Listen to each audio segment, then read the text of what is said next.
Yeah, it's kind of helpful. I've run this one shot a bunch, and sometimes everybody does like lucks out and don't. And I've had people not lose a character, and then you know, I did. I think if we, I played this as a short campaign for like 2 months with some players. They got up to like starting at zero. I think they got up to fourth level. Um, but two of them were on their final character.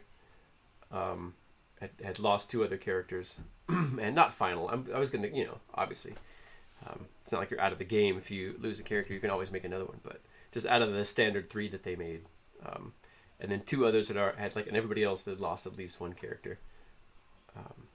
So I don't know. I've kind of had the whole spectrum. Yeah, I've always there's one wizard also that I've always wanted to play, which is this. So like wizards always like in media a lot. Well, most of the time, traditionally are like old men with big bushy beards, Yeah, and I I think I want to play one of those. But the reason he's like that is because he's actually like 18 and got cursed or something, and he's actually just or screwed up some magic shit like yeah, because he yeah. was studying magic on his own, and he's actually like not that old, and that gives a lot of impetus for his actions. But also like he can play up on that and be like, I am a wizard, and people will be like, oh, you must be very powerful. It's like, well, I I can like it. cast firebolt. Powerful magics. Much more powerful than you, anyway. How long have you been doing this? Years and years.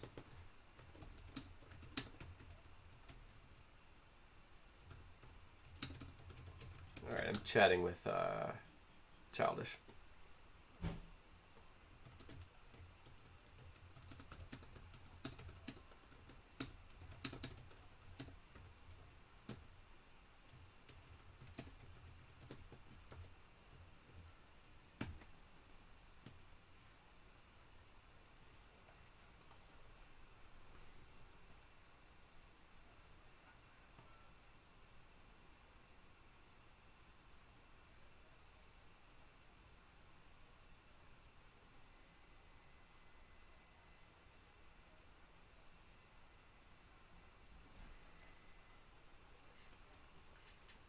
Hmm.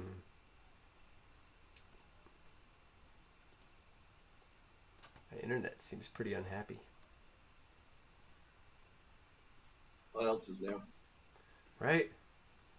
Da, da, da. Sun flares. I'm telling you.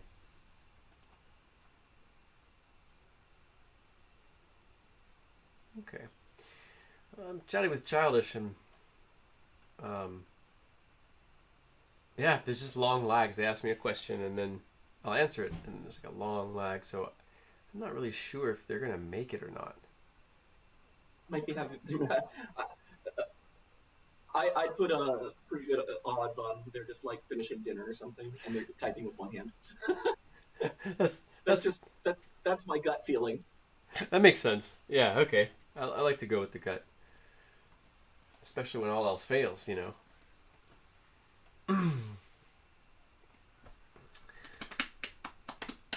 So um, you guys play D&D some, right?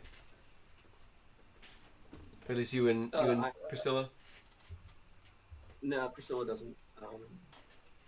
I have some in the past, but unfortunately, none of my campaigns I've been on have continued beyond maybe a dozen sessions. They always end up breaking down over time just because people's schedules don't work, or the game gets boring, or someone moves. It's one thing or another. Yeah. I've never had a full campaign of a game in D&D. Yeah. Yeah. I think the best bet, for me is like just trying to plan shorter campaigns that are something you can finish in 2 months or less. And then stringing campaigns together to like make a larger sort of campaign, I guess. Yeah, we were trying like the modules, the big modules like what is it? Not Rise of Dragons, whatever the Tiamat one is. Right. Okay. Rise of Tiamat, I think. Yeah. Yeah. So that one was the most recent failure. I think that was probably too ambitious of a campaign to start with. Probably should have done Mines of Pandelver or something. Yeah, I haven't checked that one out. I recently bought Castle Strahd, Ah, partially because cool. it was the most popular, but I was also talking to a bunch of my friends who are just like me, have played every edition of D&D, and I've never played it. I've always geared lean toward homebrew, and I really like table created campaigns and settings, and like that's where D&D and tabletop in general sort of lives there. That's one of the reasons I like the sprawl, because it really lends itself toward like every table is going to be different. You know, I don't really like playing. I avoid like what I consider playing in the D&D verse. You know, like using all the pre-written sort of stuff because I'm a Realms and stuff. writer. Say again. Forgotten Realms or Yeah, I respect them, but they don't inspire me to play. You know, I guess they're not the kind of play I'm looking for. I always want, uh, yeah, I don't know. I don't know what it is. Um, More of a sense of space. With Forgotten Realms, it always seems like to sit down and play it. There's just so much going on in the world. Um, you know, and sure, you know, not that you should. Wow, how did Deyoz? We've got a friend here. How do I turn my camera on this? Oh, Oh, there we go. See, it doesn't work on Mac. okay. So, let's see, Bon. If I switch my Test, microphone, test. I can hear you. Can you hear me? I don't see myself. Hmm.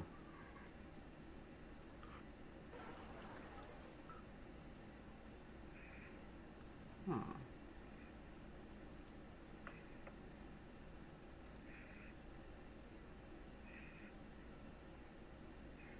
Oh, that's weird.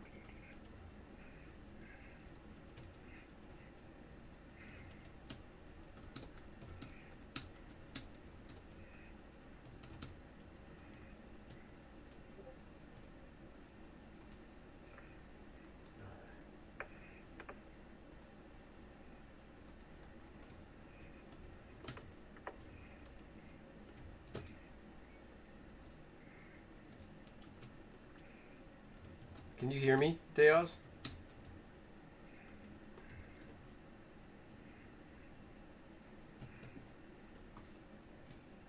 I can still hear you, just FYI. Okay. Yeah. Yeah. I think you're hearing me through Discord. He's not on Discord with us, so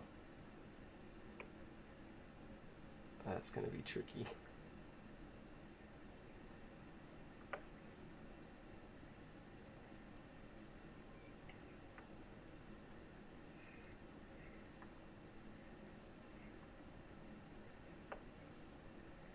Test, test, test.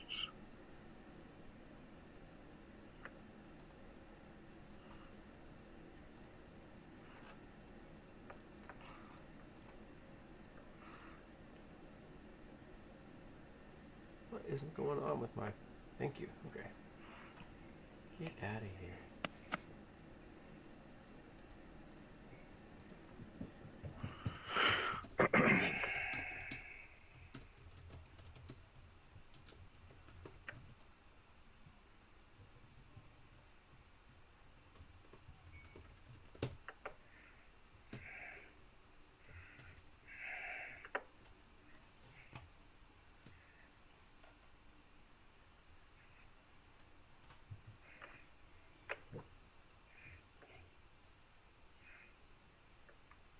Are we doing level 0 or level 1?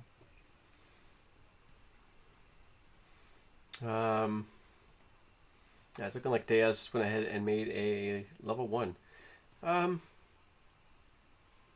yeah. How much more time do you think it would take you to make a level 1? Do you mind? It's either that or once we get communication with him, we get him to make a level 0. Still hear nothing. How do I adjust this?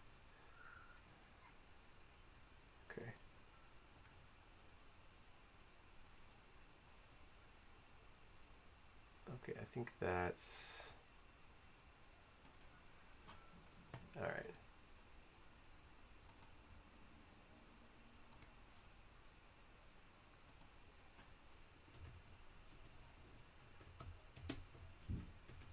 Okay, there we go. I'm updated. Okay, awesome.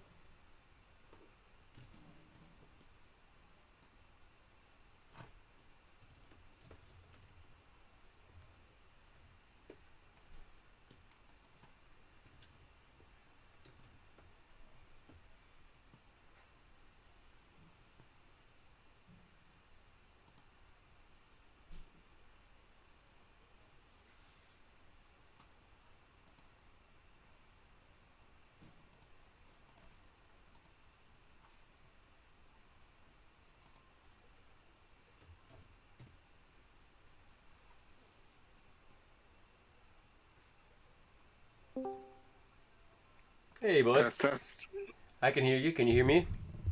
I can hear you. Fantastic. Pleasure to meet you. And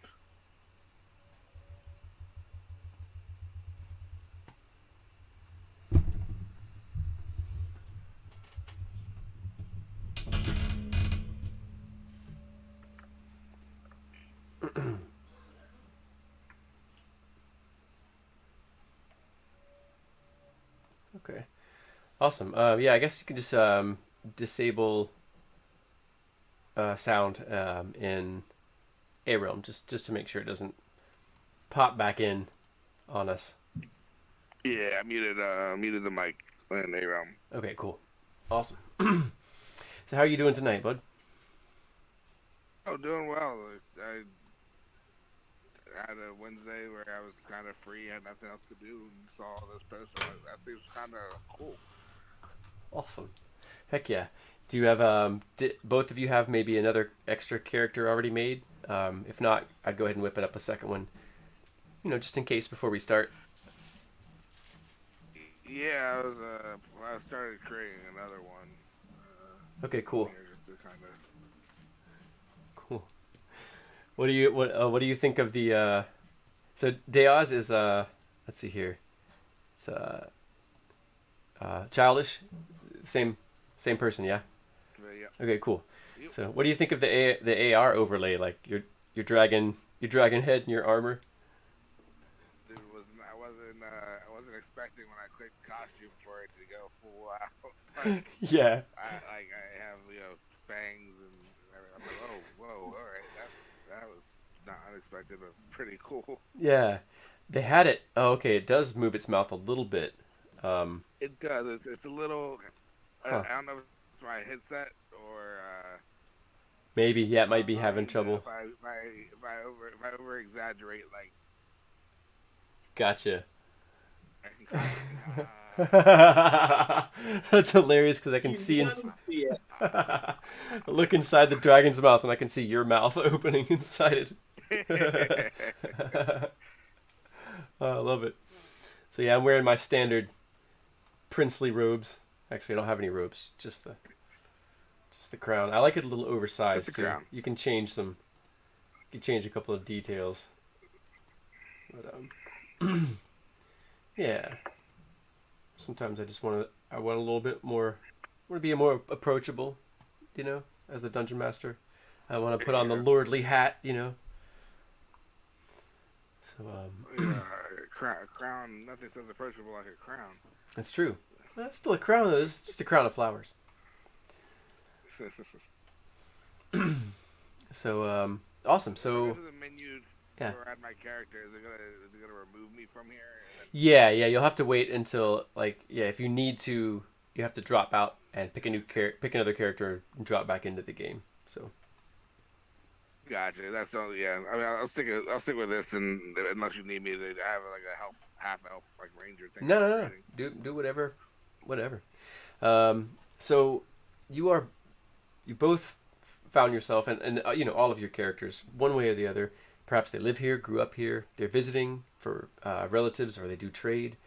There's this great city called ARealm. It's probably one of the biggest and most just civilized cities, at least in this region, for like, hundreds and hundreds and hundreds of miles. It's right on the edge of sort of the unformed boundaries between this realm and the Feywild, the land of fairy and all these other strange creatures. It's also on the eastern edge of this, of this large lands, but mostly like plains and forests and stuff like this. It's like far to the east on the edge of these pretty barren plains. Like not a lot really grows out there but grasses and flowers and such.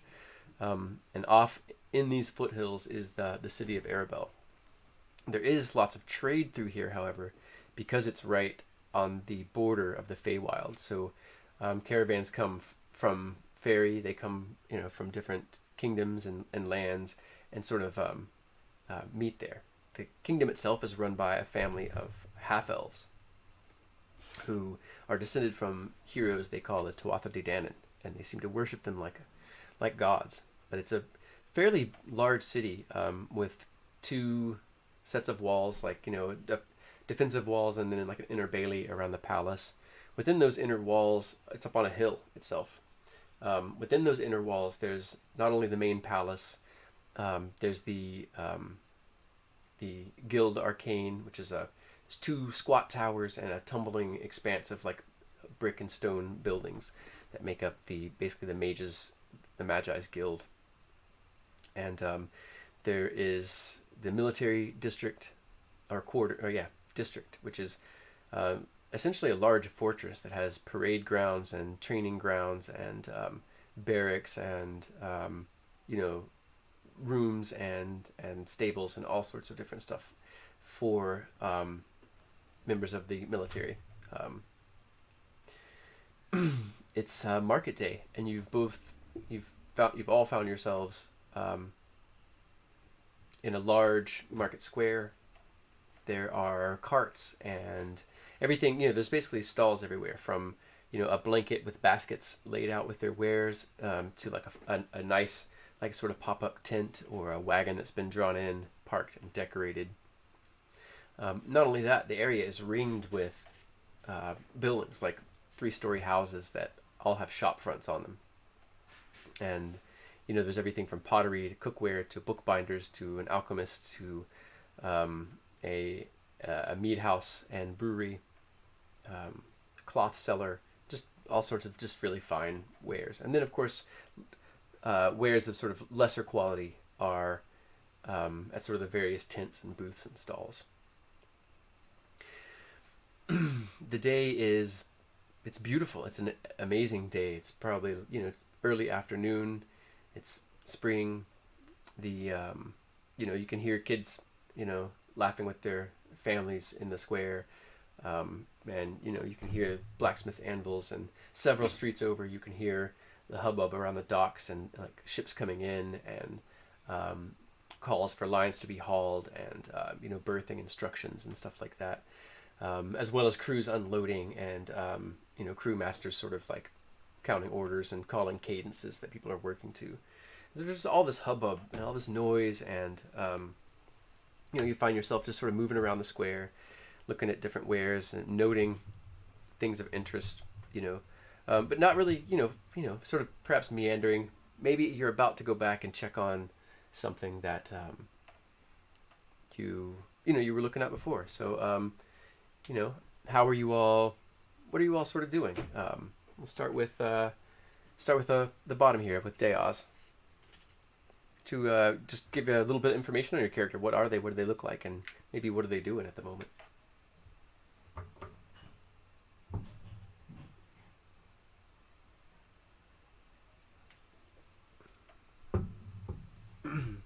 Childish, you with me? Did you catch me?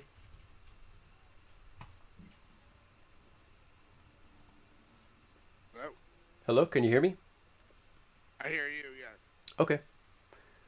You hear me? Yeah. Yeah, did you catch the description of what's going on?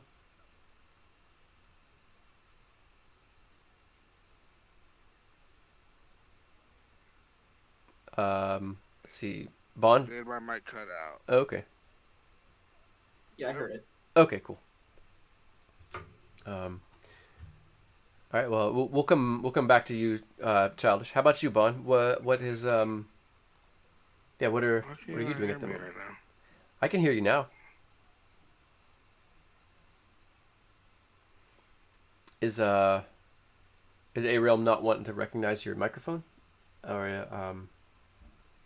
it looks like you're muted on. Okay, no, that's fine. Everybody's muted on there. So on You hear me on Discord, Discord? yeah, I can hear you. You hear me okay? Yeah. Mm-hmm. Okay, I don't know what happened. I was talking and then I guess I got cut out. Weird. Okay, so yeah, what's Deyoz doing at the moment? Well, as you can see, Deus is a dragonborn fighter, getting a little up there in age. He was born and comes from a background of his dad was his fighter, was a fighter. His dad before him a fighter. So all he really has known is that military life. Part of it just being the typical dragonborn. Unlike some of his siblings who were more barbarians, he focused more on more athletics. So although a little bit older, he is not quite as large. A little bit more of a Okay. nimble dragonborn here. Nice. And he's just kind of going through the square, looking to upgrade. His armor and his weapons, just kind of stopping at the different booths, seeing, enjoying the day. Okay. Awesome. Thanks, bud. How about Bimbo or Bembo? Bembo is a young halfling out of where to find it. They are part of a large family. They have 12 siblings. They are the youngest. So all of their other siblings have gone out in the world, but they're also the first wizard in the family. Ah. Everyone else in the family has been rather mundane in many other ways. Their dad's an accountant. Uh, the siblings all just have like manual labor work and stuff like that.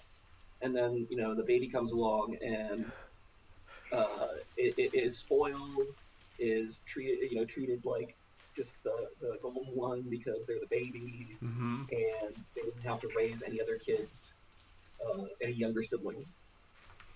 So they're pretty naive. They got it pretty easy. Uh, and Bembo is uh, trying to find uh, some. They belong. They love their family. They know that they belong, but something about them feels isolated and lonely because of their magic. Hmm. So they're attracted to everything that's magic in the place and trying to start up conversations with like the alchemists and like anybody who's selling magical weapons, asking them if they like, did they make this? Did you make this? Did you enchant this yourself? And stuff like that. And, just kind of, if you didn't know it was a halfling, you'd think that it was just some ADD riddled kid just running around having, being excited. Yeah. Awesome. So both of you give me either an intelligence based or wisdom based, whichever's better for your character, skill check that has a proficiency that you have proficiency in. And it's just going to stand in for your memory or your intuition. Does that make sense? Okay, Yes. cool. Now, where do I see my stats and things? That I'm not sure. I'm looking at a You totally said, different view. and I found it. You said Okay. intelligence or wisdom, you said? Yeah. And plus your proficiency bonus, obviously, yeah. Yes. Yeah.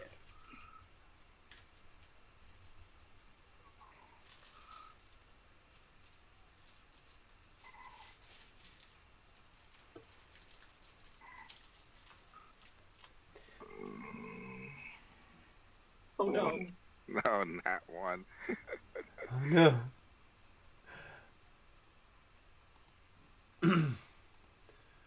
All right, not the end of the world. Um, So, Not very not paying a whole lot of attention. oh, for some reason it's not letting me. Well, that's a okay. It's not. It wasn't just the last session, but for some reason it's not letting me ping on the map.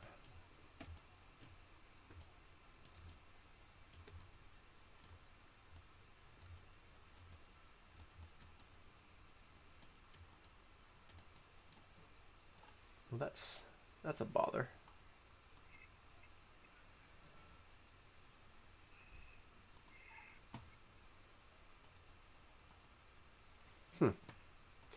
Well, I'm not sure how I'm going to describe some of this stuff. But okay. Bembo. You know that so if you look to the left of your character on the map, there's that alleyway. You see what I'm saying? Yeah, like right here. Yeah, but just to the north there's that alleyway, actually between the two Straight. buildings. Yeah, so that building to the north, just to the north of that, is the alchemist, and the blue tent that you were just at is a woodworker's tent. There's a bow, there's quarterstaves, there's some clubs, and there were 2 wands there that would probably make excellent arcane focuses. As far as anything magical, there you'd have to sort of spend some time. Perhaps you could have, ritual cast that if that's a spell that you selected. In which case the wands are not magical. They would simply make really good spell focuses, but they are quality works like craftsmanship, and the materials. It's good wood. It's really fine, rare wood in this area, especially in this area. I want to take one with Mage Hand. Okay. Make a your sleight of hand check. Make a. I'm not trying to hide it. I'm innocent. I'm not realizing how bad it is. But I'm not like trying to hide it, but I'm so let's see. Okay. So So it's like, ooh, what's that? And then Mage Hand, give it to me. okay, and are you like standing nearby? Or are you like far away? Like how close are you to the booth? You're right there. Just comes into your hand. Yeah, I'm like right inside the door, and I walk in. And I look. I'm looking around and kind of just gazing in all the directions and stuff of the store, and then all of a sudden my eyes lock on one wand that just for some reason I can just feel something about it, and I just Mage Hand it. Okay. Yeah, you step in. There's a stout, middle-aged human woman with like almond-colored skin, and she like almond skin, like kind of cinnamon color, and she's actually looks like she's doing some fine carving work. She's got a small desk and a piece of wood in a bracket, and she's kind of looks up as you come in, and watches the wand fly into your hand, and her eyebrows sort of raise up, and she's like, "Well, it seems like you found something you like." Yeah, I do. What does it do?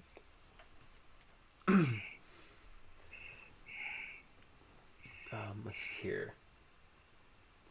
So, Deyoz, you can make a perception check if you like. As you're sort of just looking around, perusing the area, and you can, actually take that with advantage. So roll 2d20, take the highest. All right. I'll hopefully do better than that. Let's see.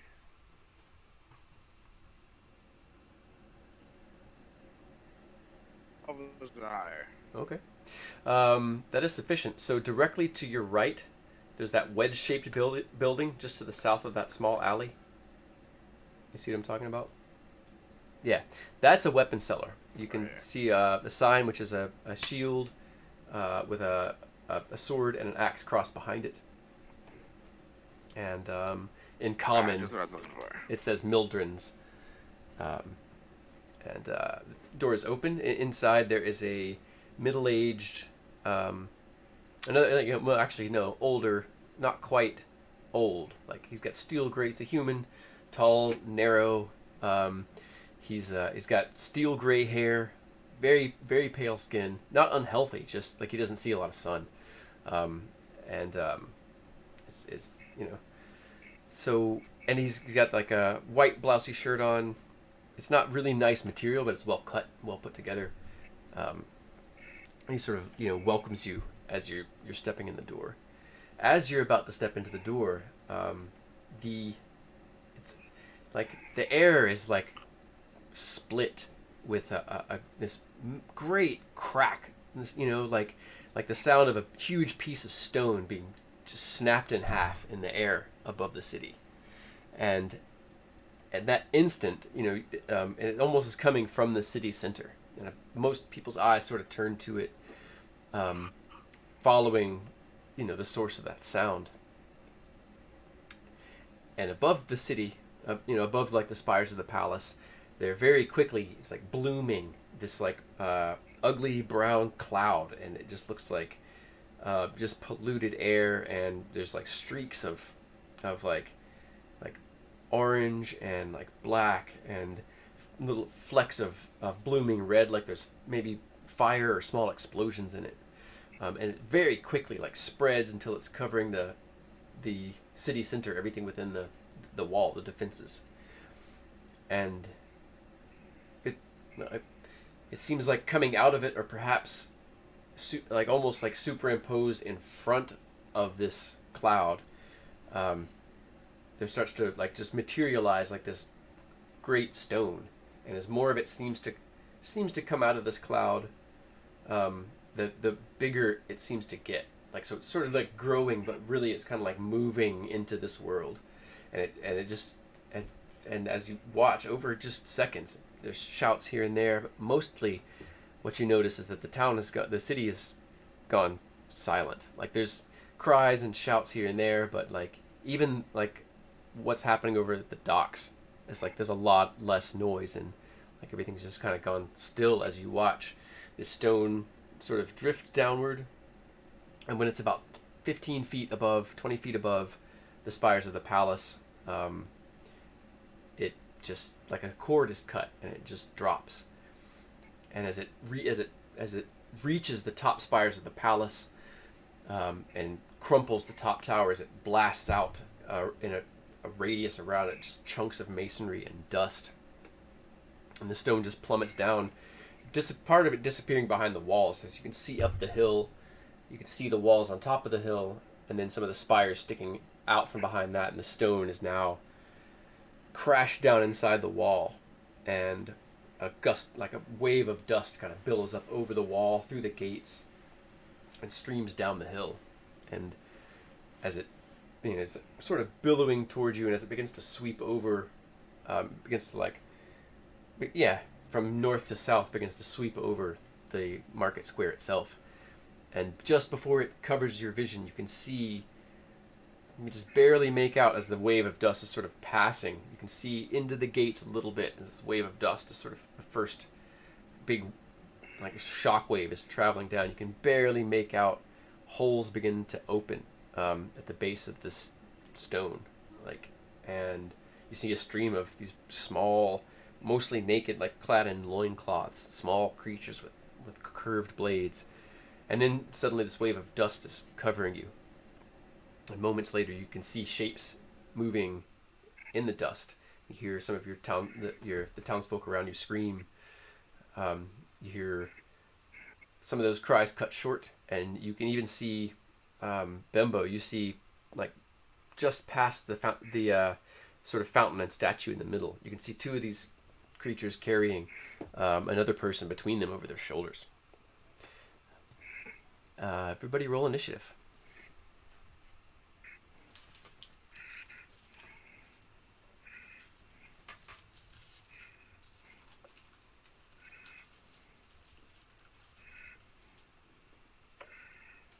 All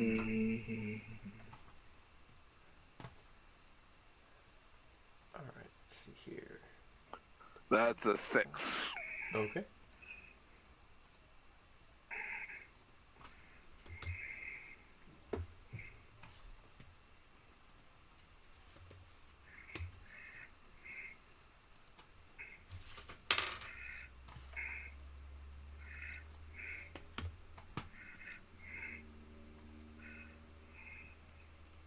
Okay.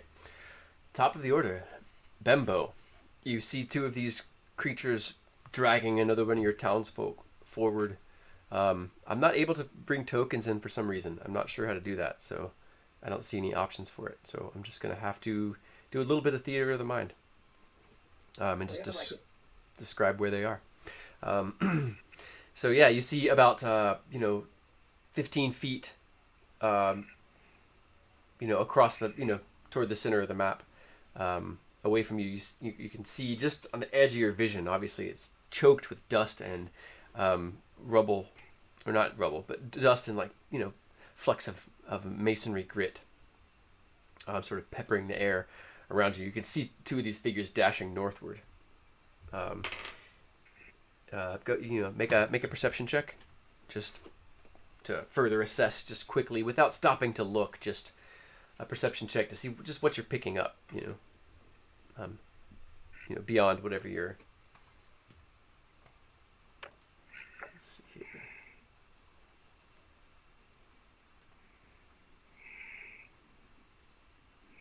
Okay. To re-roll it because I am lucky. There you go. Awesome.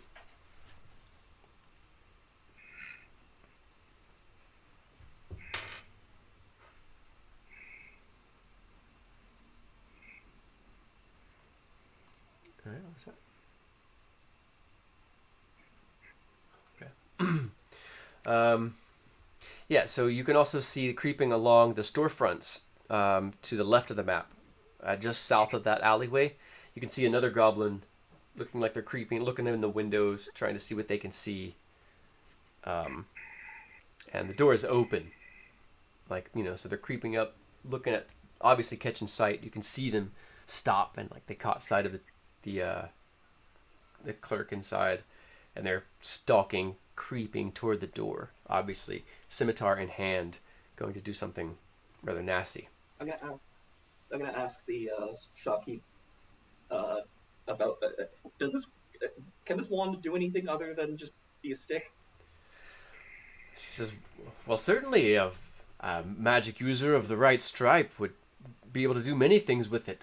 Might help them. No, I mean, does it have spells put into it? Is it actually able to do something with that?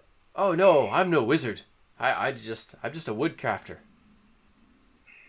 Okay, well, be quiet and keep your head down. Rude. And Bembo's realize that there's goblins out there. I've read enough books to know exactly what's going on. This is an invasion. And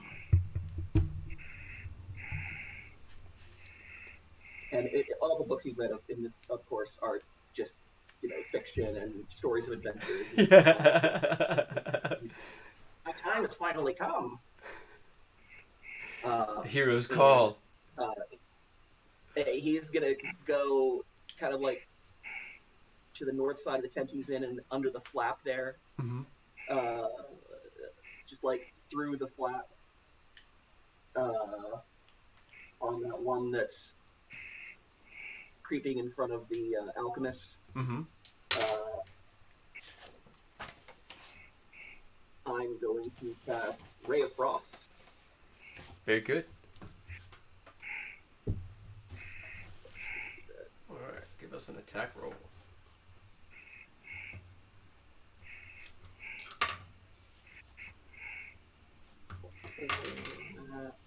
Oh no! Does a 12 hit? A 12 does hit. These are naked goblins. No armor, no shields. Loincloths, scimitars, and bare feet. 1d8 cold damage. Damn! Oh yeah! Alright.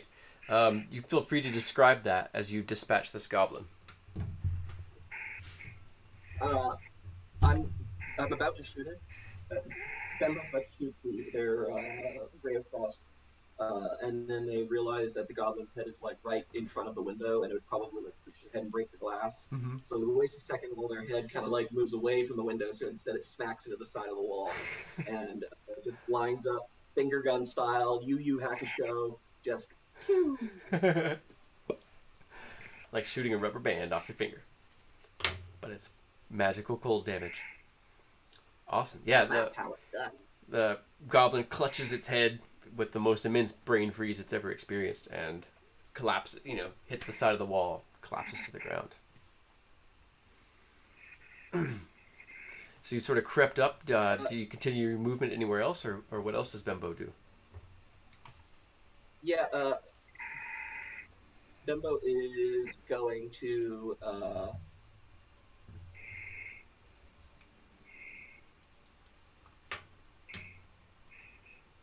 can Bembo look around Bembo and see if there's anything in the shop that might be like usable as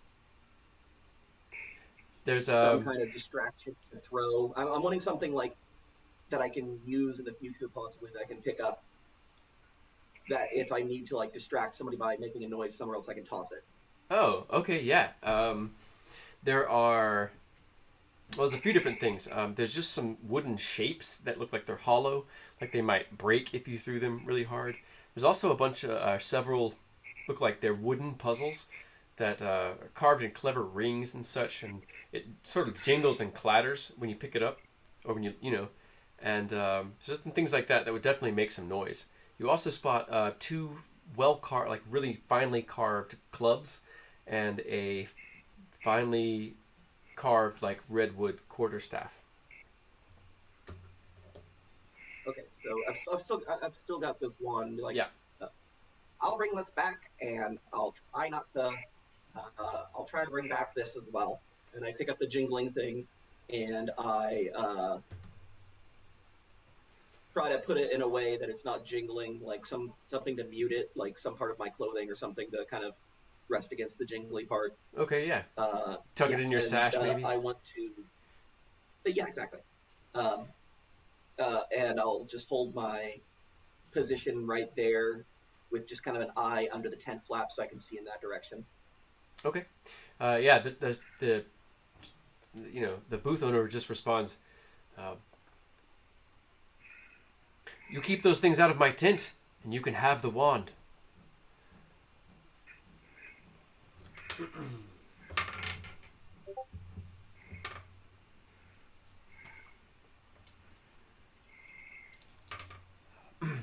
From the north, at the,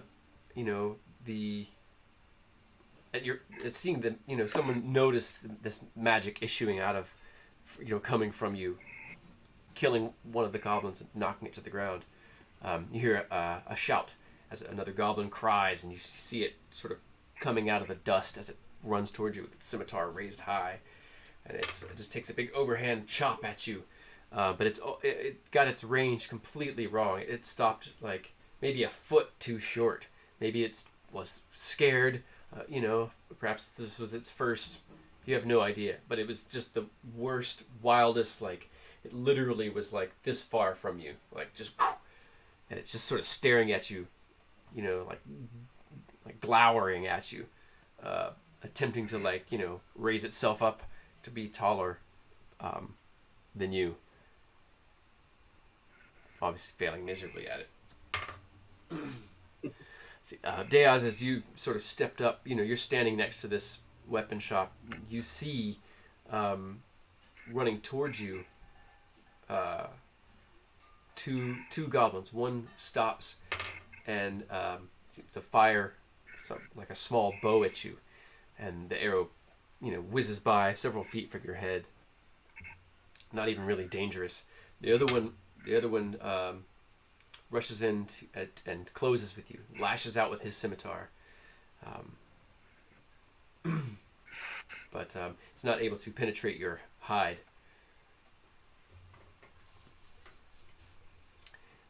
Next in the order is Deyoz. All right, so Deyoz, being very familiar with war and battle, immediately as upon seeing that we're under attack, immediately goes and grabs the nearest shield and trident from the weapon shop that he can see, and upon seeing that he's being attacked by these two goblins, I'm gonna go ahead and take a strike at the one that just tried to attack me Mm-hmm. with trident. Okay. Um, okay, so yeah, you dash in the weapon shop and grab a weapon, and dash back out. And basically, you run in, grab a weapon, and run back out to attack the goblin. Yeah, but without even, I just basically find the biggest, pointiest, sharpest thing I can find. Okay. Right there, close to the entrance to the shop. Take it off the wall or off the counter, and just start going at the nearest goblin to me. Okay. It'll get an attack of opportunity, um, as you know, for stepping away, stepping out of combat. I think I can take it. Okay. So yeah, the goblin takes a swipe at you with its scimitar. Its blade skitters off of your hide again as you turn and dash into the shop. As you step in, you can see that there's racks of chain, like bins of chain and like leather armor, maybe some scale. It's pretty obvious. It stands out to the right. On the other wall, there's like shields, and then ahead of you, behind the counter. There's a rack of long swords. There's a great sword in it.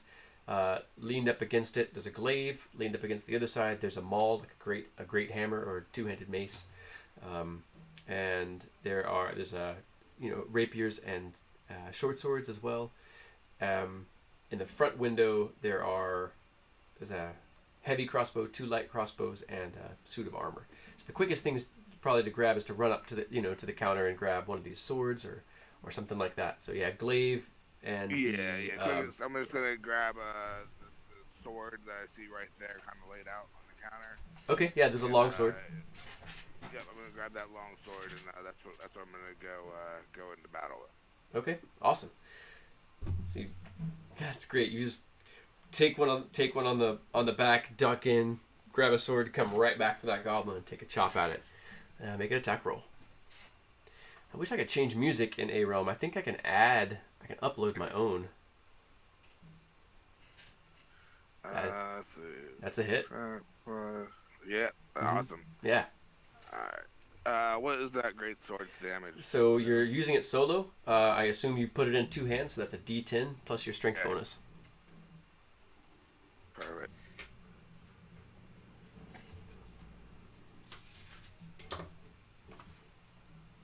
I can't tell what number that is. 3 plus my strength bonus. It'll say it in the text chat. 7. Oh, awesome. Okay. Oof. Yeah, feel free to describe this as Deyoz dispatches this goblin. Nearly twice its hit points. Being very, very, this is not my first time at war, and definitely knowing I outclass and I can outdo a simple goblin, almost as if not even really paying any mind. I take the great sword and just diagonally from left shoulder down to right hip, just one clean, just not without. It doesn't even hit the. It doesn't even have any resistance to the bone or anything. Just one clean swipe. Nice. As the goblin just kind of just slides, into 2 pieces. I look at the other one that shot an arrow at me. There, and then raise my fangs to it. Nice. Excellent. Yeah, go ahead and make an intimidate check. Ooh, I get advantage on those.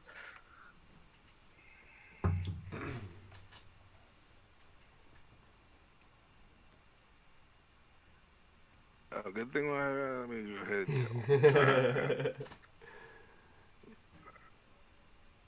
Oh, that's much more like it. There it is. Awesome. All right. The goblin, as small and feeble as it is, it you can see it. A visible tremor goes through its body, but to its credit, it does not break. It gives a feeble attempt at a growl backwards and points its blade at you, sort of shaking. You can tell that it's afraid of you, but it didn't totally break its morale to run, So All right, it's let's go then. It's gonna have a harder time attacking you, but it's not completely deterred. Okay, so coming from just south of the dragon fountain in the middle, or statue, you hear the twang of a bow release. You hear a goblin just to the south of you, Deyoz, or Deyoz. You hear it shout, gurgle, and you hear something collapse onto the dirt. You could still see that there's more of these things. They're sort of, popping in and out of the dust. It's like you see them run by. One of them will come out of the dust running at you. You'll see him running sort of away from your position. And then you hear from the meadery and alehouse, you hear the voice of one of you. You've probably, perhaps both, likely have met him. His name is Baba Brune. He's a large, just a really big guy. It's not like he looks fat until you see him pick up one of those like giant brewer's kegs by himself and just sort of heave it around onto a rack, and then you can see just like all this definition appears when he picks something up. Other than that, he just looks really soft and just big, and like, he's always laughing with his customers. But you all hear him from the corner of the square, just, "Ha! Ha! Is that the best you have, whelps?" And you hear, the ring of steel on steel. And you can only imagine that he doesn't have any sort of real weapons in the shop. There's a big truncheon that he has, and then there's this large, I don't know if you can, and this thing's fading out, you can't see my hands. It's about like probably 2.5, 3 feet long. It's like he calls it his cask knife. It's for removing like the head of wax off of certain types of brews or different things that they, and also to open certain types of casks and things. So there's a handle on both ends. It's this big curved blade in the middle. It's like this real heavy, unwieldy thing. Not really a martial weapon, but you can just imagine that's what he's swinging with, because it's the only real thing that he would have that would ring like metal on metal. You also hear the, sort of taunting and shouting of some goblins nearby his position as well. Top of the order, Bembo. Okay, so I've got a goblin up in my biz, right? Yes.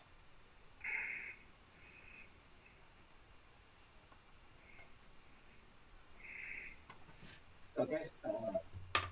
I'm going to pull out my other finger gun. Uh-oh. And be like, "You want some too, buddy?"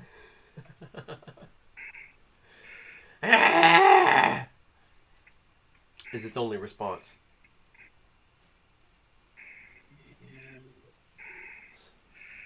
What is it that issues forth out of your other finger gun?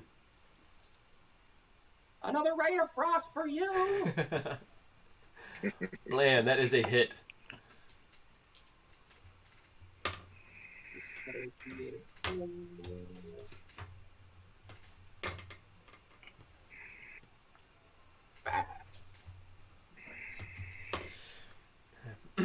You blast this goblin full on in the chest with it. You can hear, you could see like the sweat on its chest freeze and the little like beads, or from beads, and just sort of splay out in little rhyme patterns.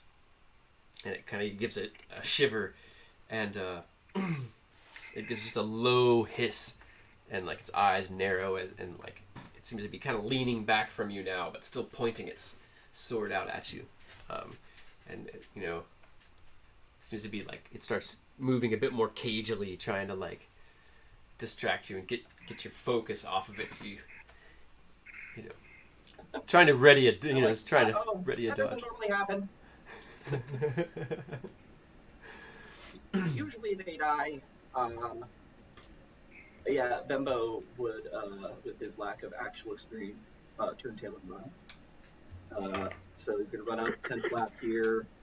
I'm going to estimate 30 feet just based on these squares, 5 each, I guess. Okay.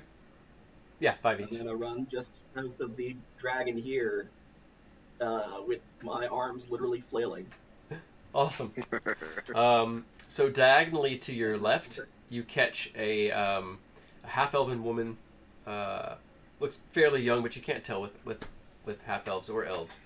Or dwarves, because they all look like they're 43 years old. But half-elven woman who looks like she's got her skirts like sort of tied at the knees so she can move, and she's the Boyer in Fletcher. She's got a quiver at her hip already, and she's got a arrow. She's drawn. Yeah, and she's like, you can see that there's a couple of arrows missing from her quiver, and you can imagine that's who was firing. So the goblin takes a swipe at you with its scimitar. As soon as you turn, it lunges forward and tries to stab you in the kidneys with its sort of broad curved tip of its scimitar. And 13 to hit. Oh, sorry, 14 to hit. Oh yeah, that hit. Okay. That really hit. Oh, good. That's what happens when I drop my die. 6 points of damage total.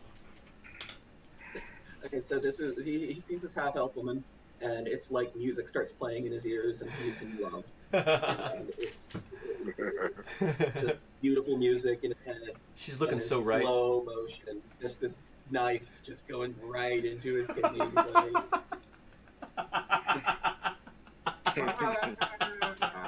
it does a lot to deal with at once. Love hurts, man. I love that. That's beautiful. Yeah, so yeah, torn between these very, very strong feelings. Is this love? Does it all? Oh Perhaps, wait, I've been stabbed. perhaps mom warned you that love would hurt, but it shouldn't make you bleed, unless you're into that sort of thing. She told me that as well. It's a very open family. Right, she's not gonna kink shame her kids. She's not that kind of mom. Yeah, halflings are known freaks. Yeah, absolutely, absolutely. Yeah. More than humans, I would imagine. Even though humans will obviously get it on with anybody, considering all the half races out there. Half dragons, they will get it on with a dragon, and they don't have to be in human form. I don't think for humans. I mean, when you're that short, half the work's already done. It's...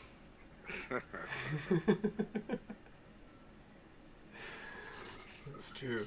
Okay, so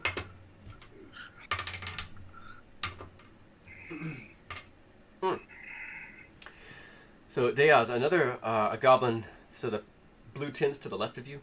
Another goblin darts out from between those, rushes up to you, and lashes out at you with a scimitar. But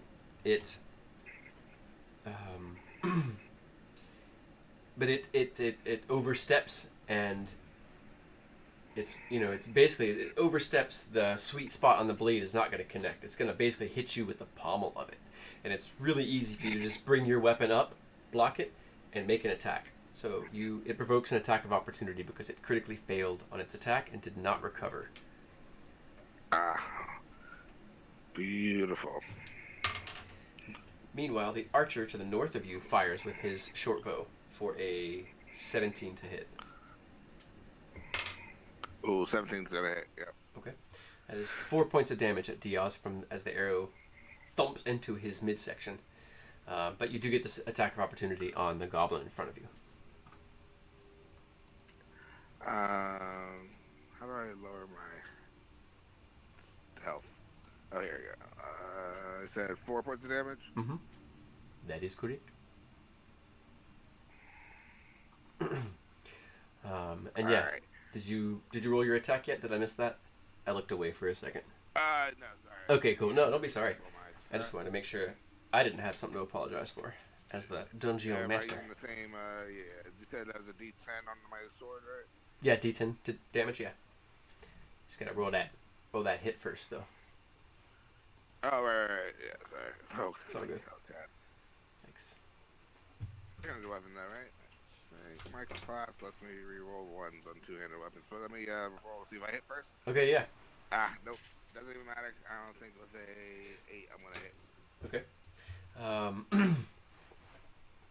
So yeah, it's you're not able to bring your blade around quickly enough for it to, it ducks down really low as you before you're able to like really complete a technique. It kind of pops back up, and then it immediately, like almost like oil, just flows back away from you, like just skitters back out of the way. About 10 feet away, it steps back over to the blue tent, like it's just sort of waiting.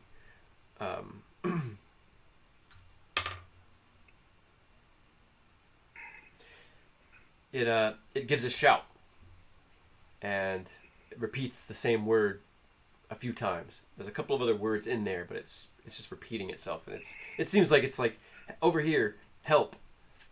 We have a big one, or there's something dangerous over here. So that was the all right. Next in the order is you also hear a shout from one of the goblins to the south, fighting Baba Brune, and it gives it sounds like a battle command, like, but you can't make you don't know what's being said, but you hear some grunting, and as those goblins like are striking out trying to attack Baba, and you hear him grunt and groan a couple of times, and next in the order is Deyoz. All right. So I got an archer and then guy hiding in the alley, right? Mm-hmm. And I'm pretty sure guy hiding in the alley is calling for reinforcements of some kind. Oh, he's not in the alley. He's right to your left, right in front of that purplish blue set of tents right there. In here, okay. Yeah. And how far is the archer from me? He is up at that green tent, right in front of the green tent, directly to the north of you. So 5, 10, 15, 20?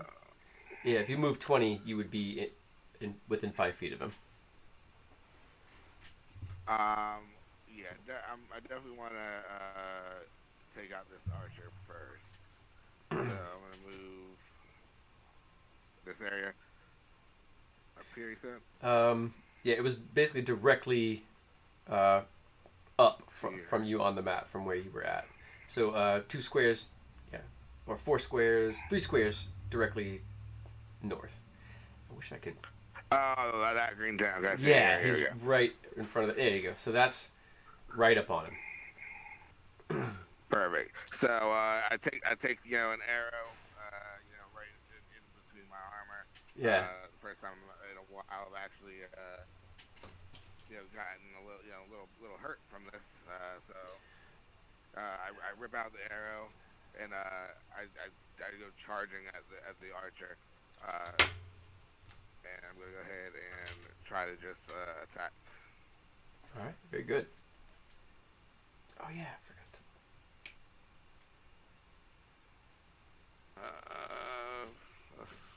to. 2.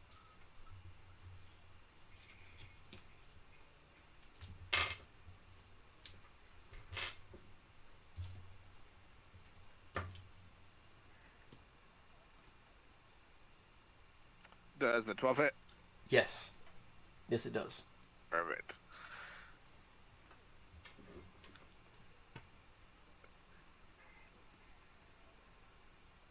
And 200 weapon. I'm going to go ahead and get a chance to re-roll that. All right. Background. So let's do that one more time. Come on. Big swing. Oh. Jeez. I'm rusty, alright? No, that's a 10. Go ahead and describe that as you dispatch this goblin. Oh, nice. Yeah. So again, this one being the one that actually hurt me, I take this a little personal. So I charge, just fangs, glowing, and I just take the sword and I just jam it directly, just like from sternum, like up through the skull, and just try to just dismember, the rest of them, as just blood and guts just kind of rain down. Absolutely. You mutilate this goblin and My own blood. say that again. I didn't catch what you're saying. No one makes me bleed my own blood. Yeah, absolutely. You make a mess of this goblin, and you end up raising it off the ground a bit and sort of flinging it off your blade, cutting your blade, cutting free of it. And let's see here. So again, from the southeast out front of the alehouse, that's better. You can't do that again, I imagine. And again, the continued sort of exchange of blows. You hear a couple of grunts, some shouts from the goblins, and one of quickly cut short as he has killed one of the goblins. But a couple of grunts and groans from Baba as well. You hear the twang of a. Oh wait, no, Bembo. Yeah, you see the. I actually have to rewind to the goblins because there was a goblin on Bembo that was not going to ignore him. Bembo the goblin chases after you, and sort of cringing a bit as it gets closer now that it's sort of wary of you, and it shouts as it's coming towards you. Make a perception check.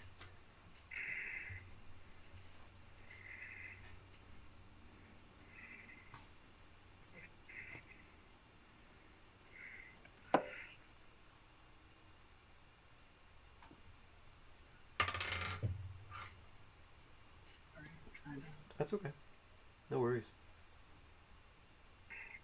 Here in just a few minutes, we'll probably take a 10-minute break. Everyone get some water and get up if they need to. Flat 10. Okay. Okay.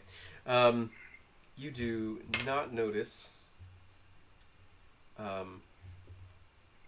So, yeah, the goblin in front of you charges you, lashes out with its scimitar, and its blade misses.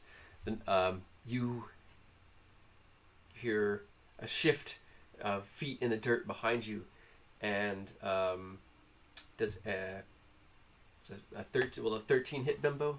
Will not. Oh yeah. Will, okay. No.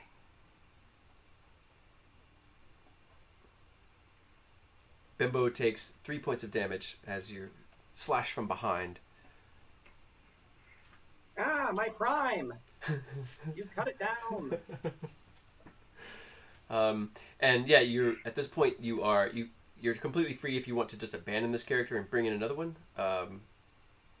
or to just play through until the death saves are resolved and that sort of thing. It's totally up to you.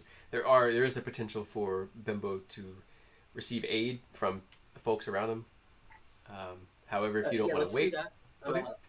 I want to give Bembo a chance. I gotta work on my next character in the meantime. Not getting cool, awesome. So yeah, Bembo loses consciousness. You get a sharp pain in your back, and everything goes black for a moment. Everything goes black. Insensate. You perhaps see the cobblestones rushing up to meet you. That was that. So now allies. And just as Bembo is about to hit the pavement and lose consciousness, you hear the twang of a bowstring, and you hear a goblin shriek, and you think you hear the sound of a goblin collapsing as well. So perhaps one of these creatures has fallen with you, felled by one of your allies. So next in order, Bembo, give us a death saving throw. Remember that. So before any more rolls are made, I give everybody DM inspiration, 1 for each session, so you can use that at any point to roll advantage on a D20 roll. It could be a saving throw, skill check, attack roll, anything, any D20 check. Gotcha. I'm gonna take it. Okay. I cough up a bit of blood. Wow. I didn't know blood tasted like this. It makes sense. There's a lot of iron in it, I suppose. Then.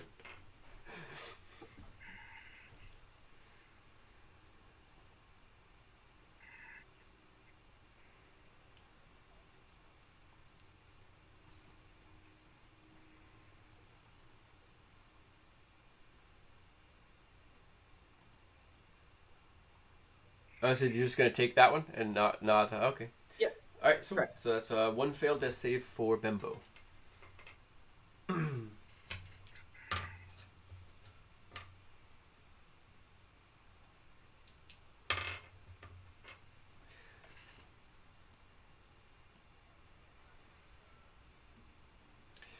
So from deeper inside the tent, Deyoz, you see another goblin kind of sort of burst out of the. It's it was lit with a lamp inside. Its closed sides are actually no, it's open. No, but just sort of from underneath one of the tables, probably rooting for whatever they could find. You see another goblin jump up on a table, slashing out at you with a scimitar.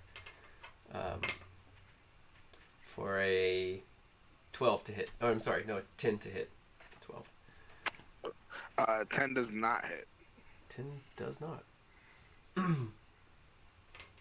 But Yeah, it's sort of like out of nowhere just appears and slashes you across the chest, but again, it doesn't penetrate your scales. Let's see here. And, yeah, you hear, well, yeah, Deyoz, you hear continued shouting from Baba Brune's assailants, the goblins to the south. You also hear an exultant, like a victory cry from near the fountain, as well as the the death rattle of another goblin, the twang of a bowstring, as well. The dust is starting to dissipate a little bit. You can see a little bit further and make out more what's going on. And you see, well, yeah, kind of over your shoulder. I guess you can't make out much more than that. But the dust is sort of dissipating. And, yeah, that's what you can make out. So next in the order is Deyoz. Alright, so the one that just barely missed me, say, but not close enough. Again, just gonna go ahead and see if I can go ahead and make a attack. As it realizes that its blow did nothing to you, and you're rearing up to strike at it, its eyes just get super wide. It tries to bring its scimitar up to block. What's the total? Total is going to be 12. Awesome. So, yeah, it brings its scimitar up to block, and your strength and the weight of this blade just drives it down, so like it cuts into its shoulder. And I roll damage. Or did I miss that? No, I did not. God for my class. One more time. 2. It was meant to be.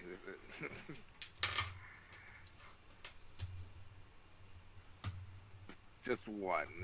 He blocked sufficiently enough that it lessened the blows. Yeah, like it rolls over to where the flat of the blade is sitting on him, so you can't actually cut, and it's not cutting him. It's drives him down. It's definitely gonna. It hurts. It's gonna leave a bruise, but it's maybe not much more than that.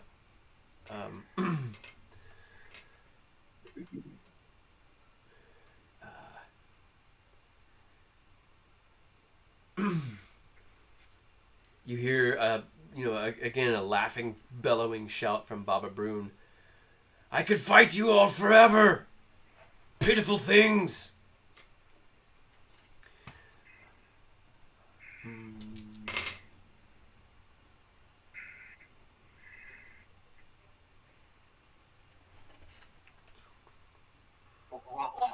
Let's see here. Yeah, absolutely. So, and Bembo, you sense nothing about what's happening around you. Make a death save for Bembo.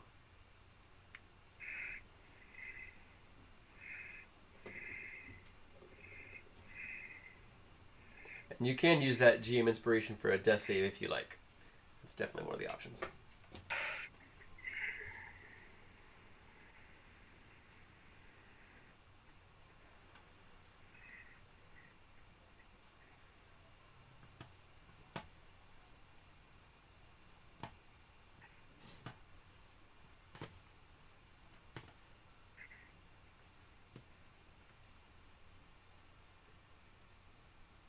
Did you copy that, Bond?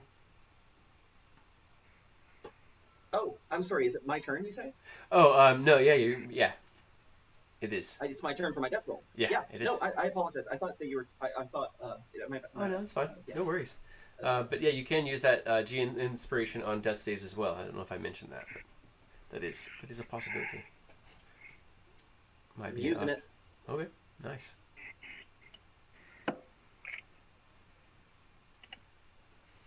Okay. All right, so 19. All right, that is a success. Absolutely.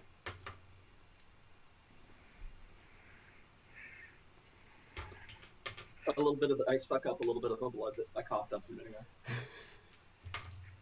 ago. Maybe this will help.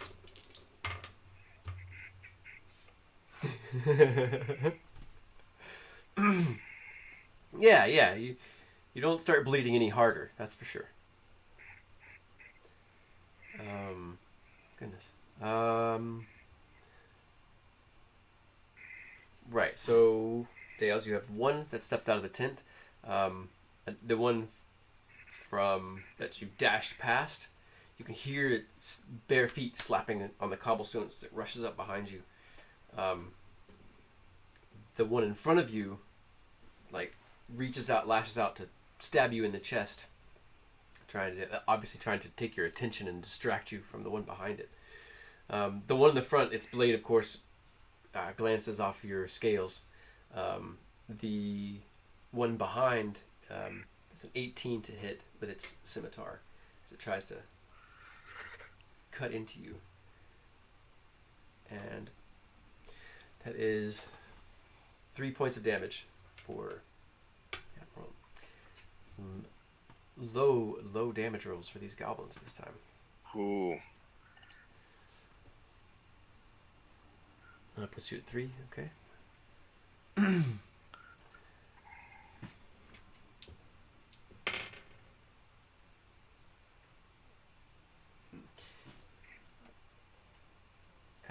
Next in the order is Deyoz.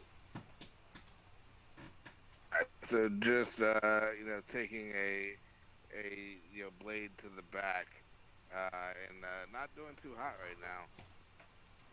I am enraged. So I'm gonna get to do this once per without a rest, but I didn't mention I am a black dragon in Ancestry, so I'm going to go ahead and use my breath weapon. Okay. Which is acid, so I'm going to, I have one that just stabbed behind me and the one directly in front of me. Mm-hmm. So I'm going to just kind of swing around so I can get them both in a line. And try to just go ahead, and it is a 5 by 30 foot line. Okay. It's going to require them to dex save with a DC of 13. Okay. As you sort of break out of line, they're sort of, they've flanked you on both sides, and step out of, and begin to step out of range of one. He lashes out at you with his scimitar, but it again skitters off your thick hide, and you're able to step back around behind the other one and unleash a stream of acid. So they both roll reflex saves, you said? DC. Yeah.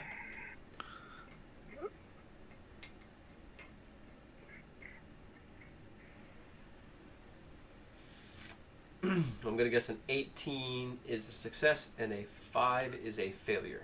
So a success and a failure. Correct. So, the one, so it's going to be 2d6 of damage. The one that was successful takes half. The one that failed takes the full amount of it. All right. Let's roll some damage. Gonna roll both of those. That is 9 points, and I guess we'll do 4 for the one that saved. Feel free to describe this as you dispatch these 2 creatures. So once again, I'm finally. It's been a little while since I've seen seen war. I've been it's been a little while since I've had to bleed my own blood, as one would say. So as I pivot around, I raise up and I just say, God, I've missed this, and I just spew. I breathe just hot, it's like a bright neon green acid on both of these goblins as their face, Temple of Doom style, or Ark of the Covenant style, just melt down, and I just keep going until there's nothing but a puddle in front of me. Nice. And then scream out, "Who else wants some?" There's a small river of goblin goo in front of you. It's running in between the cobblestones. Fantastic. You hear continued, again, another bellow and shout from Baba Bruin. This time a bit, less words. Like you can't make out what he's saying. It's less coherent. It seems a little bit like there's less fire to it. He may be weakening. Let's see here. Yeah. All right. Next in the order is Bembo for another death save.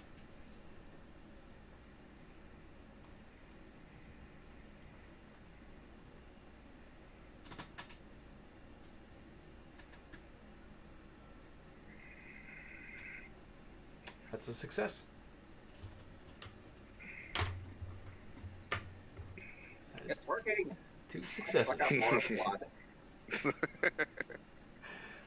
I'd like to take a 10-minute, 5 or 10-minute break, if that's all right with you guys. Yes. Grab a snack, grab some water, all that stuff. So yeah, I'll be back at 20 till my time anyway. So yeah, I'll be back in 10 minutes. All right. All right, cool.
I'll go back and watch the other ones some other time. The ones I missed.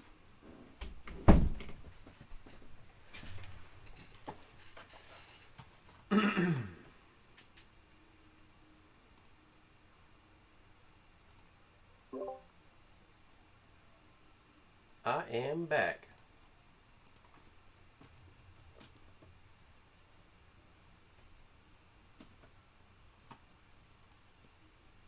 Cool. I'm here too. Okay, cool.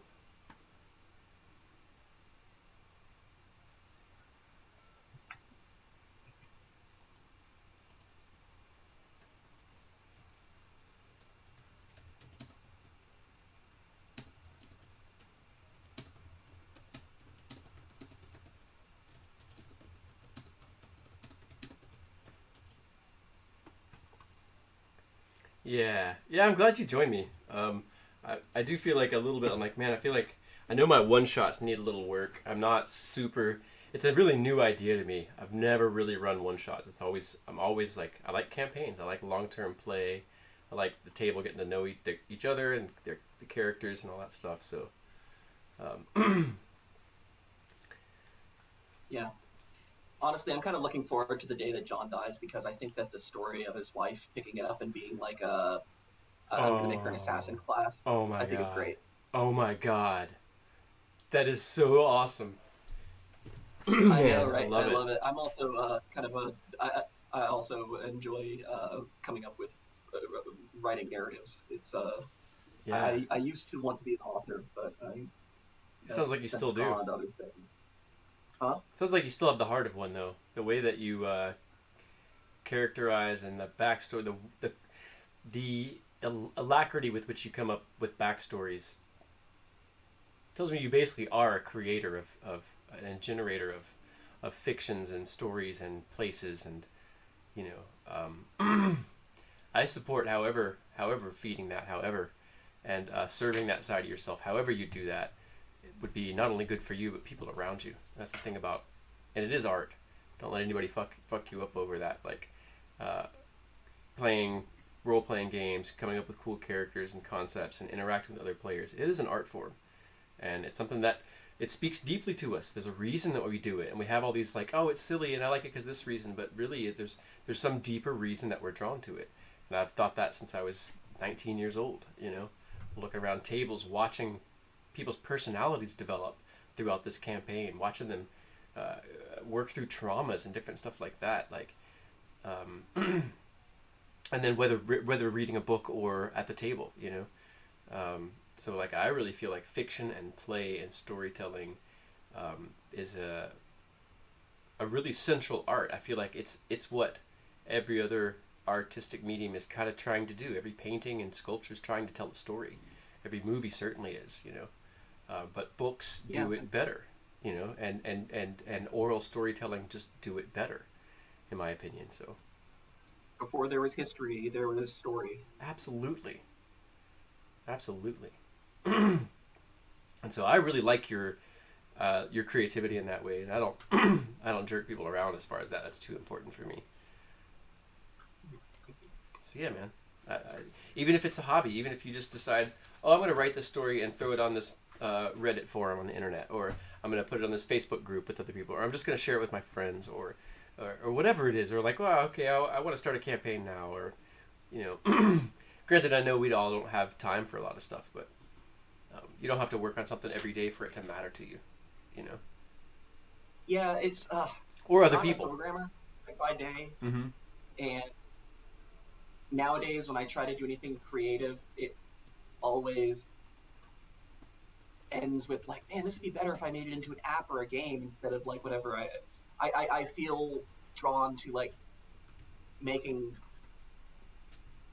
tangibles out of ideas, and it's hard to get away from that. Yeah. So I need to embrace that a little bit more and let go of trying to attach all of my creativity to product of some kind. So thank you. Yeah, you're welcome. My pleasure. Okay, you are with us. Oh, there you are. All right, so it looks like we're all back. Awesome. So let's see here. Where were we? Deyoz just moved. We're just going to start back at the top of the order. I think that's where we were. So, Bembo, you have another death save to make. Hopefully, right? Oh my goodness. Bembo. I knew it would work. I pop up. Yes, 1 hit point. Pop all the blood back into my face. Nice. Awesome.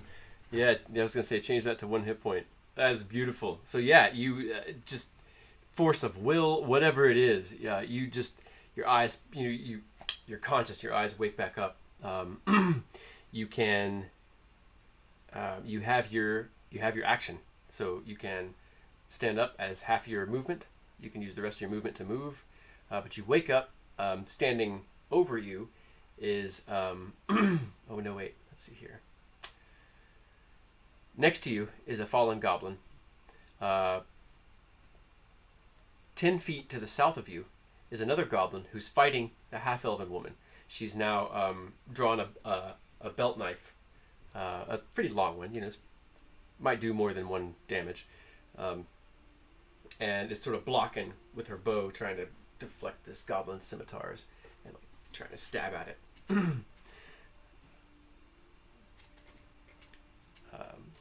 Okay. Does she look like serious business, or does she look like just a standard run-of-the-mill kind of hunter or something? The dress that she's wearing looks like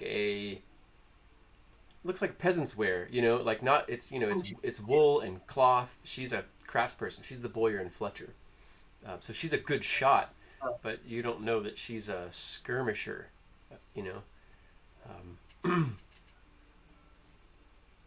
She's she may be a little tougher than your average townsfolk. I was too busy getting into the story of my new one. It's like, okay, you're half orc. You've got Tourette's. and sorry, it's not funny.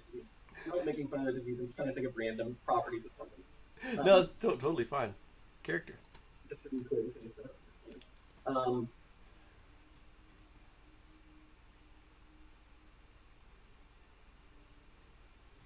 Okay, I am going to.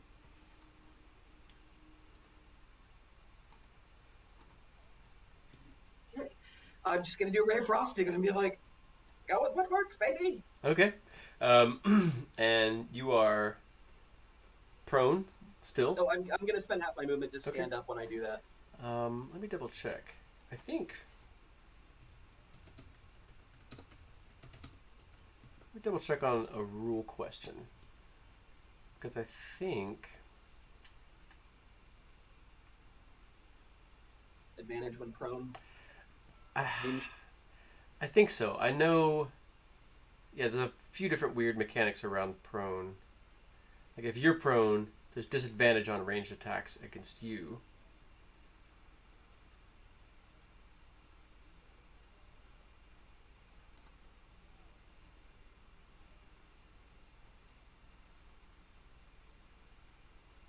Just bear with me just a moment.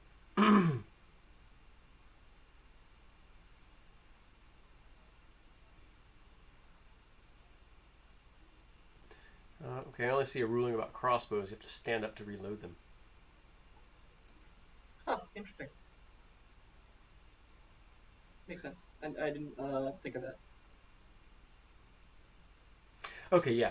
So it does give you disadvantage, so you do have to pop back up like you did. And make an attack roll on. It didn't matter. Yeah, that's perfect. I was just wondering if if it gave you advantage, then you might want to stay prone, but it does not. Okay, and then I'm going to run right up against side by side with this half elf, and kind of like I can't hold back the smile that I've got. I'm like.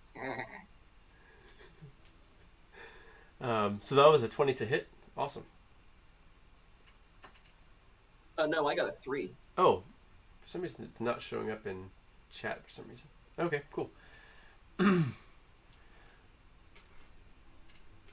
So yeah, it's blast of arcane frost shoots by the goblin's ear and it sort of turns its head one direction, and you sort of dart around it just out of range the other side of its body, or the other side of it. It sort of whips its head around, and by the time it looks back, there's like you're now standing next to the half elf, and it just sort of shrinks back, and its eyes kind of get bigger, looking like it's rethinking its approach here.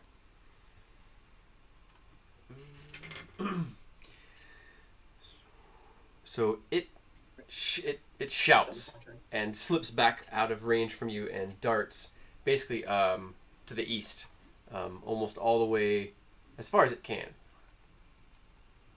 Can I get an unarmed attack of opportunity on that? They are too slippery, and it does not provoke an attack of opportunity as it dodges. It slips back. Yeah, they're small, they're wiry, and clever. They're good at not getting killed because everything wants to kill them, I think. So I'm familiar with this type of fighting. So just to the right of you on the map, there's that sort of dirty cream tint and the blue one. Just in between those, but just to the north of those, that square right there is where the goblin rushes to. It darts away from you. It shouts several times as it's running away. And it sort of stops and looks around, looks back over at you. And it has its scimitar ready.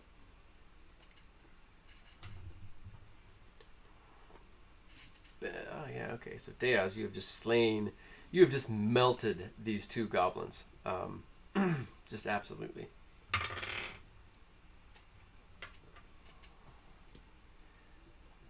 And Deyoz, you see, so just diagonally to your left, there's that red circular tint. Right next to that, there's what looks like it kind of looks like a fire pit, but it's like a woven rug with some stools and stuff sitting around it. You see a goblin dart to the south, just toward the bottom of the map. He's running through that area, and he stops just to the south of that little, next to the red and white striped tint. If you can see where I'm talking about. You don't see any other goblin activity in your immediate vicinity, however. So what does Deyoz choose to do?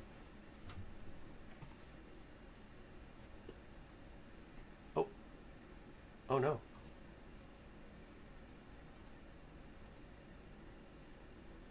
We lost him. Oh no.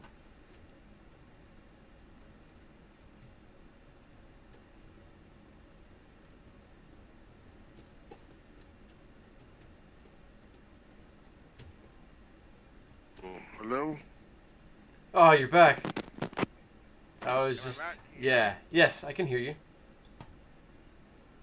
don't know what happened there for a second. That's alright. So the goblin, did he run to the left of the red and white? Yeah, to the right of it. So almost going straight south. Like, actually more toward that smaller, like the green and white striped, like sort of like blanket that's laid out. Sort of more right on top of that thing.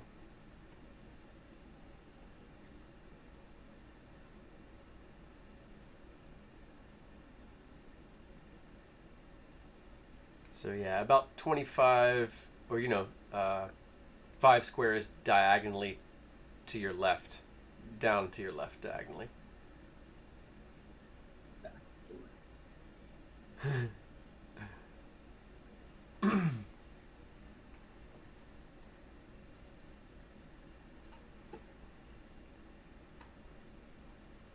So yeah, what does Deyoz do? Oh, he chases that goblin down. Yeah, you pound after it, your boots ringing out on the cobblestones as you have this greatsword over your head.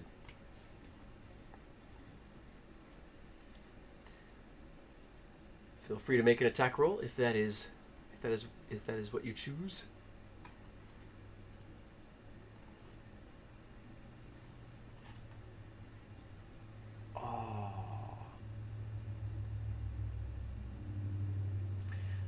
That is a miss. The goblin like turns at the last moment and throws itself to the side as your this great blade you have just arcs right through the space where its head just been only a millisecond before.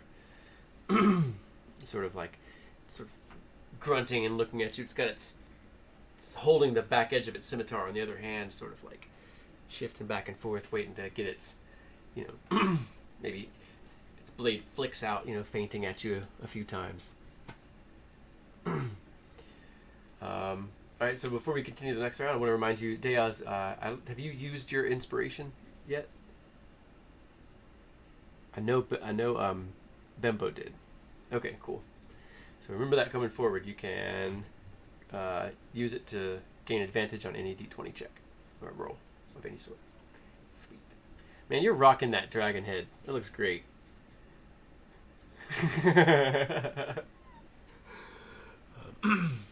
So, you hear Baba Brune from the south. Ah! Keep coming! Keep coming! Baba, take you all on!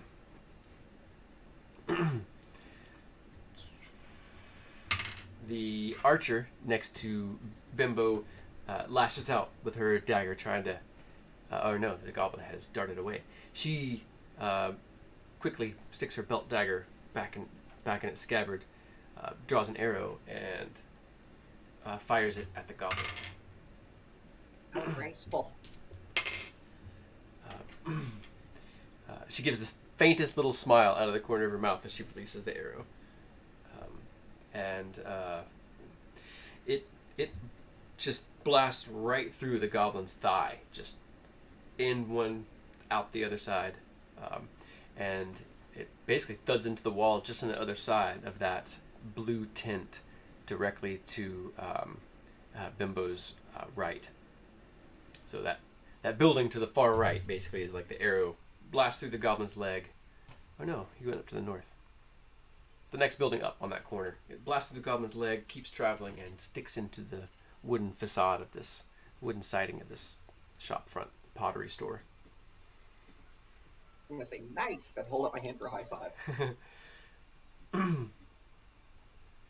She says, oh no, I'm not going to shoot you, friend. As if she takes your hand as like a warding gesture. No. Or, some greeting, perhaps? I'm going to reach up and slap her hand and be like, that's how halflings do it. she kind of like, after you slap her hand, she's like, I like it. She knocks another arrow. I love you. Top of the order, Bembo. Make an insight check for Bembo as he declares his love. I was okay for sure.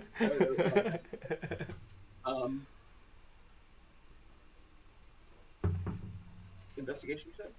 Insight. Insight, sorry.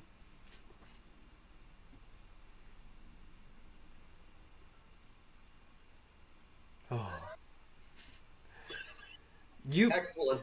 You take the silence as affirmative. You're pretty sure that she's, you at least think she respects you as a wizard. Feel pretty strongly. You take her silence as not that you necessarily got a chance or anything like that, but like you take the silence as for some reason it's like, I don't know. You take it however you want, but you miss her like intentional not her lack of response to your statement. She just. I love how laconic you are. How what? What'd you say? Laconic you are. That gets a larger, like her, her cheek kind of cracks up you only see half of her face, so you can see that cheek crack up and almost like to split her lips in a grin. And let's see where it is. So yeah, and Bembo, it is your turn. What do you do? Are there any more goblins inside that are remaining, or is that the last one? Let's see here. Don't believe. No, the one that she shot is still alive. The arrow just went through its quadricep basically, and blasted out the other side, and it's still standing. I'm sorry. I thought that was a killing blow. Oh no, I'm so sorry. My fault. Zap him with my Ray of Frost. All right. Check this out.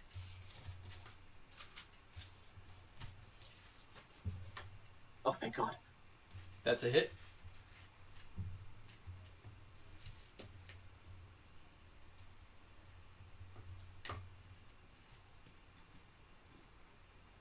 Oh.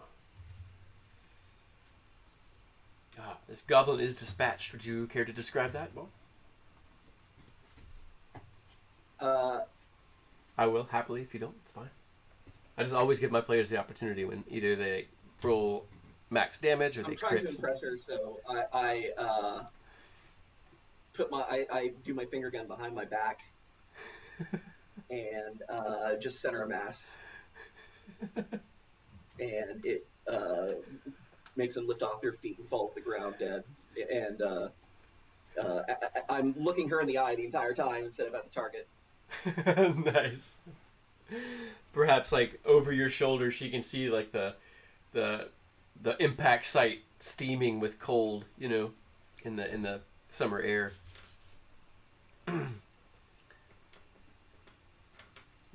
Yeah, and then I'm going to ask, what's your name? My name is Halgalith.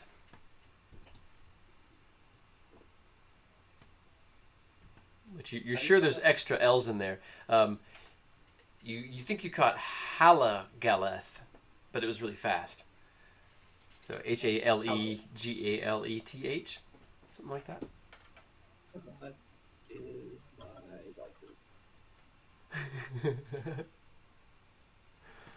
That's in my notes. So yeah, that goblin falls to the ground lifeless. And I'm going to say, of course, I am Bembo, wizard. It's a pleasure to meet you, Bembo. Enchanté. She sort of inclines her head and says, well, let's see what more of these foul things we can find and drive from our square. I'll gladly fight at your side. She starts. She moves like. How does she move? She hears. She gives you that sort of affirmative nod, and then moves as quickly as she can. Uses the rest of her movement. Moves 30 feet. Down diagonally to the right toward Baba Baroon and his meadery, where he's shouting. So. You can move my token, right? Yeah. Move my token wherever it is, since we're going to stay together, and our initiatives synced up. All right. And she's like basically just next to you, one square to the south. And you can see that in this area, again, I'm not sure how to add tokens. I don't see any. I added some. It'll let me add images, but I can only put those images like on your screens for some reason. So I don't know how to add tokens. That's something I'm going to add in the report. So, but anyway, down in the far right area, Baba Brune is right in front of the doors of his establishment. Is a large. He's like 6.5 or 6'4", something like that. He's very wide at the shoulder, like maybe 2.5 feet wide. And then from there, it just sort of goes out. He's sort of built like one of his kegs, He's got a great round belly that if any discerning patron notices that the belly doesn't like jiggle or anything like that when he moves. It's like, it's solid, I don't know if any of you like ever took karate or saw some of this, like an old karate teacher or something. They have this sort of big round belly, but it's like solid muscle. It looks soft, and again, until they move, and it's like snaps into like it just doesn't move when they're moving, and then when they're still, it's kind of ripples or whatever. So this guy, he's got his apron, he's got his short sleeve shirt on, the white shirt sort of laced down, Baggy pants, tucked into boots, big wide belt over the apron too. And he does indeed have this big keg knife in his hands. And he's sort of got it up in the air. He's knocking weapons aside with it, trying to cut goblins out. There's a semicircle around him of five goblins, and it looks like there's several more strewn in the ground at his feet, or a few that crawled away and like died of their wounds, like up against the carts nearby and such.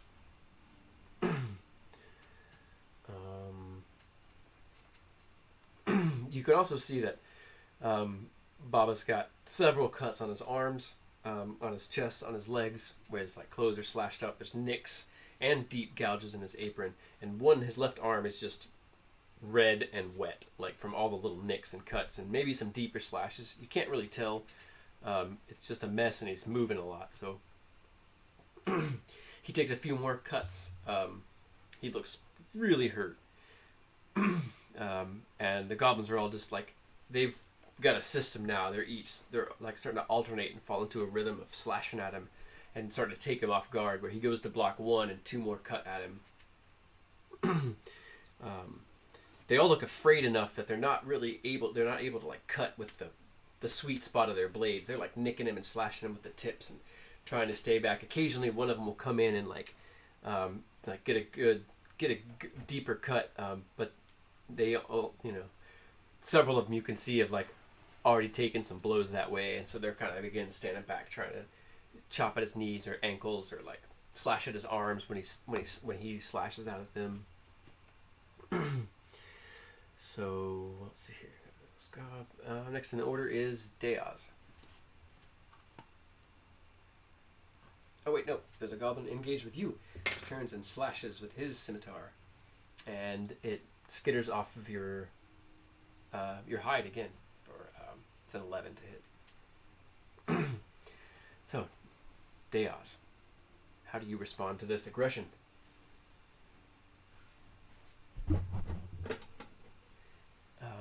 Yeah, if you're talking, Deyoz, I cannot hear you. Hey, There you go. mic check. Check. I can hear you. Check.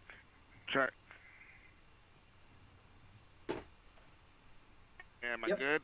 Yeah, I can hear you. Definitely. Can you hear, Bembo? Alright, sorry, there we go. Yep. Cool. Absolutely. Sorry, Awesome. I keep accidentally hitting mute button. Ah, that's all good. It happens. So, being a little frustrated that the first time I tried to finish him, it did not go as planned. I'm going to go ahead and this time try to go again with, thank God for my class. Alright, yeah, I don't know what's with these ones, man. Alright, come on, Scary Dragon. That looks better. Oh. Oh, beautiful.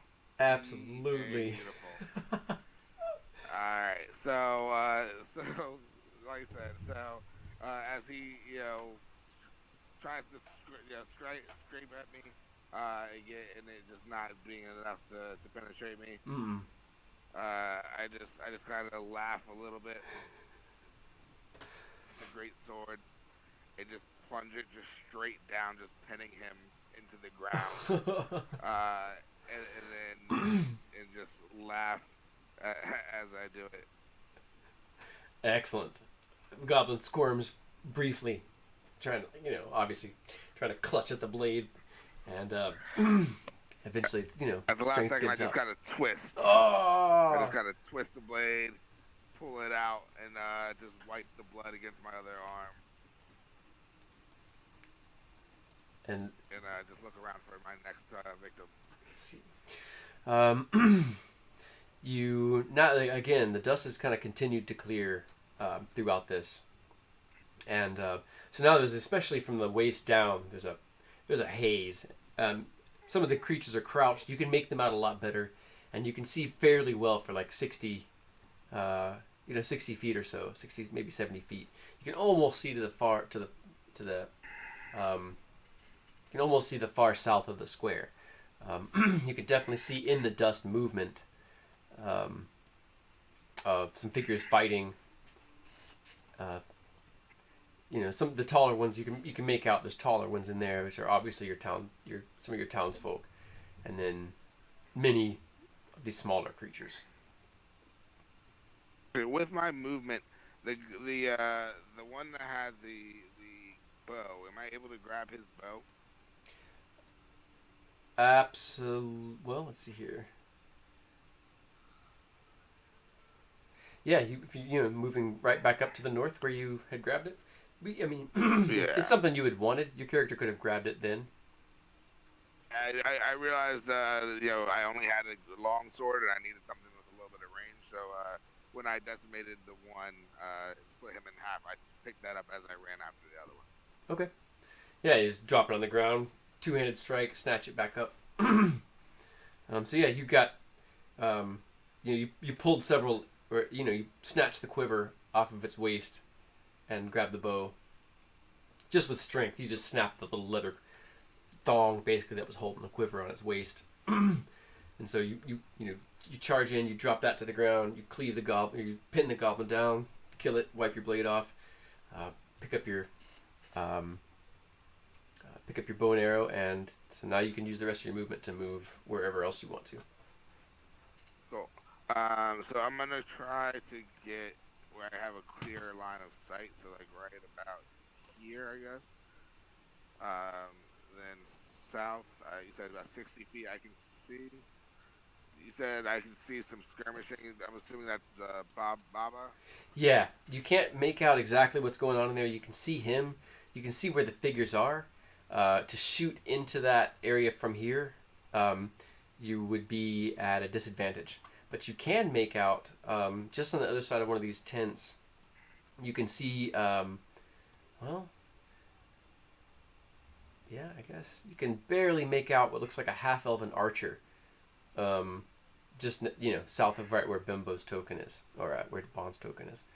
And Gotcha. you can see them, and she's firing toward that combat over there. So that's what you can make out. And so you can see movement in there. You could fire at one of them. It would be at disadvantage, but actually you had your attack this turn anyway. So you move up and you get your line of sight. I already had my attack. I'm just trying to But for next round, just try to see what I see. You probably need to move up next round to not be at disadvantage.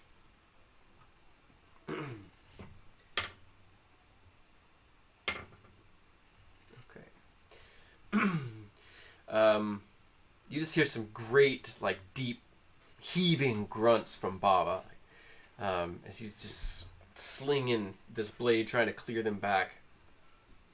And Bembo, you can kind of see he's not so much attacking anymore. He's just sort of trying to drive them back.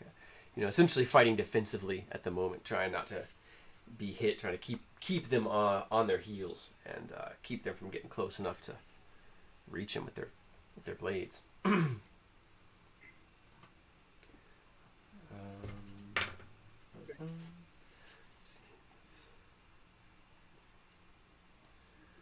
Your companion, the archer, fires into combat, nicking one of the goblins, just the back of its neck. Not quite missing it, but not really doing much damage to it.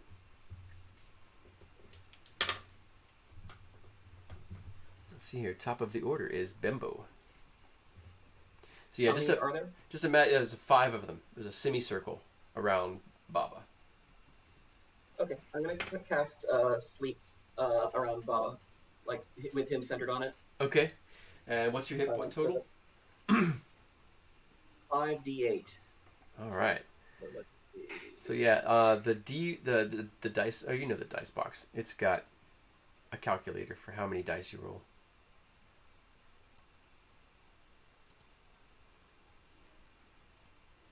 What is that? What's that?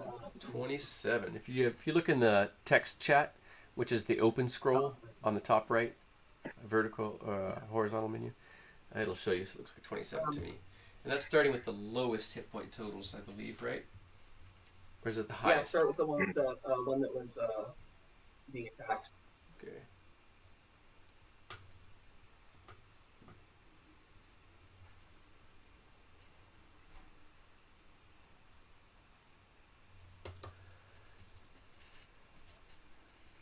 So I roll for all the hit points of the goblins because it makes it more interesting to me, more varied and realistic. So because of that, likely because of that, instead of taking average, that all of the goblins fall to the ground. Some of their eyes roll back in their head. Badass. What's her name? Absolutely.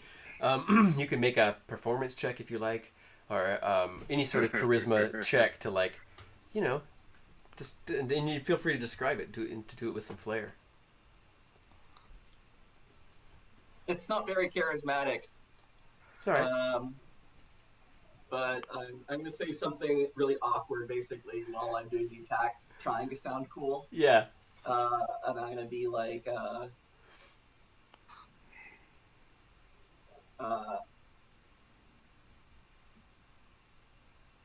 to sleep and pee the bed.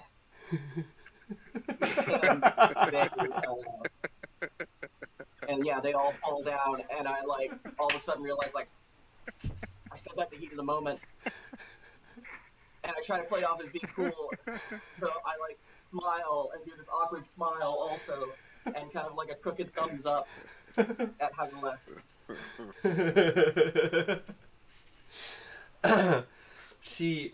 So her response as like you just as the magic happens, and you sort of maybe catch it out of the corner of your eye, as you know, her posture straightens up, you know, clearly like there's not a threat around you, like so there's like this, she sort of relaxes, but it's not like the we did it, you know, it's like a what the hell, and she sort of looks down at you, and her eye, you know, her eyebrows are up, you know, up on her, climb up her forehead a bit, and then as as you're sort of trying to play it off and like try to be smooth about it, they sort of come back down and begin to look confused again in the other way. You know, for you know, for the first reaction, she's like, what am I looking at? Like that was incredibly powerful. Like impressed, you know.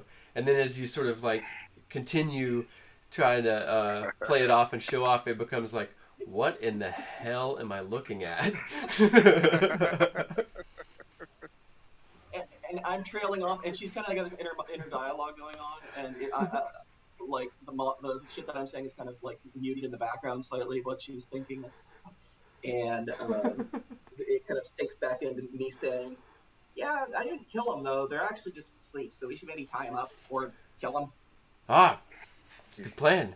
So Deyoz, you basically see this. You know, you hear probably that this halfling speaking some arcane bits of draconic, mixed with elven and some other words, and gesture. You see all of these goblins drop, and you see Baba Brune, you know, kind of stand up a little straighter, lean back, kind of stumble back up against the door, basically of his establishment, and the half elf that you could barely see at the edge of the you know, before the haze gets too thick. You can see a similar relaxed pose, but she sort of looks and then looks down at a standing shorter figure you can't quite make out in the dust. So we're out of initiative at the moment. And so Deyoz, what do you do as you see this? So this is the first time I'm even seeing other people, because this entire time I've been kind of isolated. Yeah. On the north of the map. So this is the first time I'm kind of seeing that. Oh, I had allies in this, so I'm gonna go ahead and kind of join them. Probably going to Baba, seeing that he looks, you know, the most similar in build, and you know, game recognizes game in this sense. I'm gonna look him, seeing that he looks a little bloody. I'm just gonna kind of go up to him and just give him just a nod, and then I'm gonna look over at this half elf and you know, this you know, tiny person that just drops, you know, a multitude of goblins, and just kind of puzzled. I'm just gonna kind of look over at Bembo and just kind of go,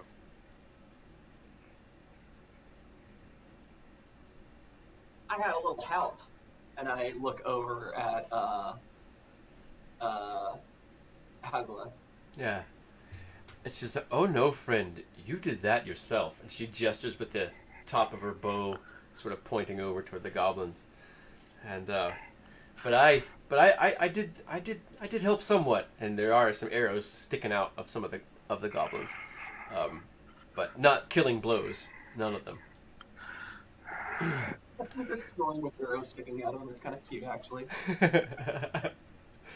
So as soon as at Baba, you both kind of see him slump back up against the door, like that combat hunch, sort of loosens, and he's like, oh, and he whips the door open, steps about halfway in to where you can only see his arm and his leg as he's reaching in, and tossing like he tossed from one hand. You see this small pony keg come flying out, and he catches it with the other hand.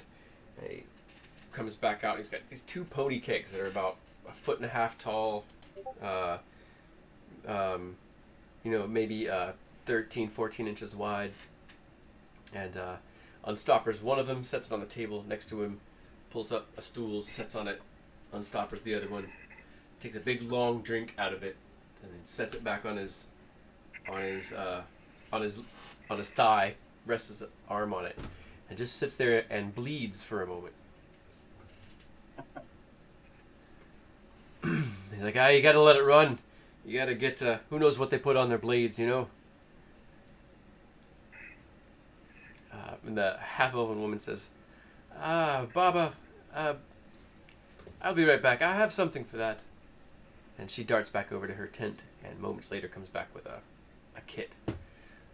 You can see a few other townsfolk sort of coming out of their... You see toward the north, now that things start to clear more and more, toward the very north, there's the two paths coming into the map on the left, that road coming in. There's 3 people clustered around there. It looks like some of the other shopkeepers. One has it looks like one of them's picked up a goblin weapon. You can see someone else with a spear. And Deyoz, you recognize one of them as he has a blanket laid out, and he had just a bunch of small arms. The biggest thing he had was a spear. So, but you see him, and it looks like they've got a couple of goblins that they've killed. And they begin, at some point making their way over towards you. Bembo, what is Bembo doing in the meantime? How do you respond to all of this, to Baba? And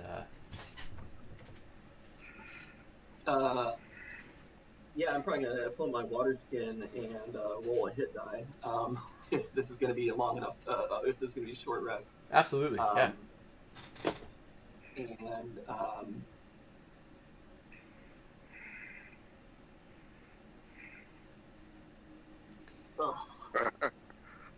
three. All right. Reroll that 1. So gaining hit points.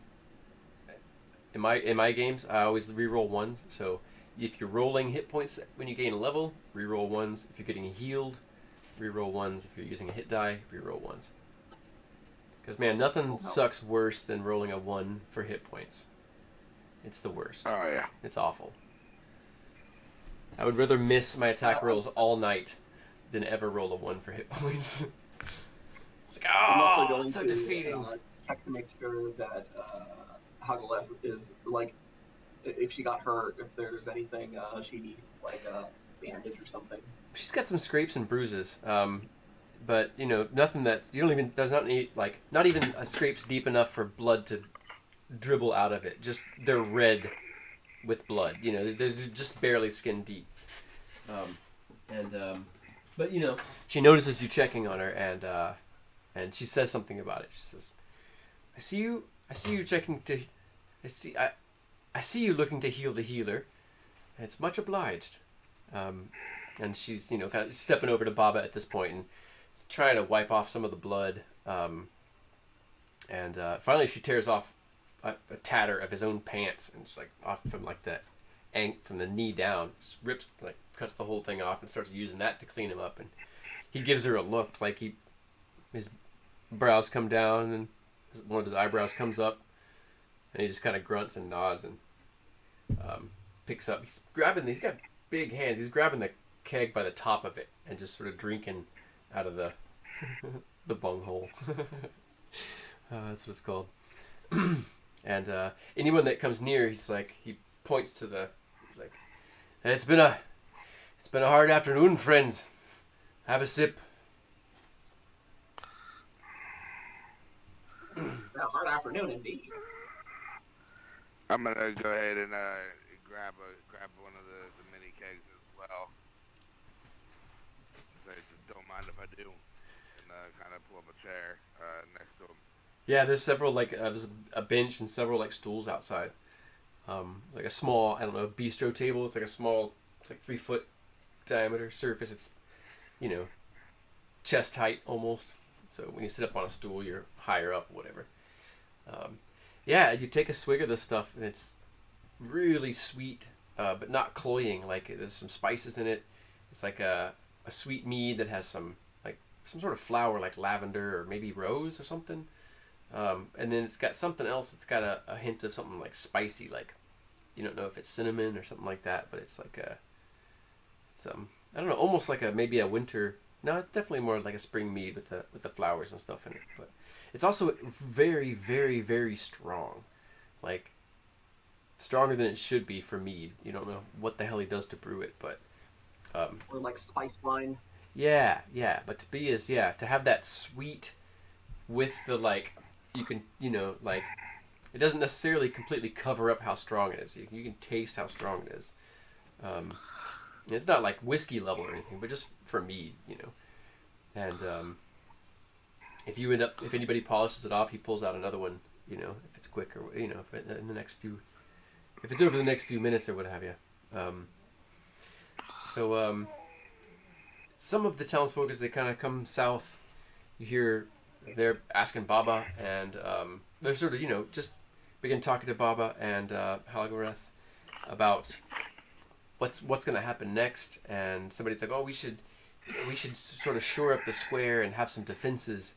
And another Baba says, well, I think I'm going to rest and let these wounds clot themselves, and I think we need a group to go north and push these ugly bastards back into their little stone and kick their stone back to wherever it came from.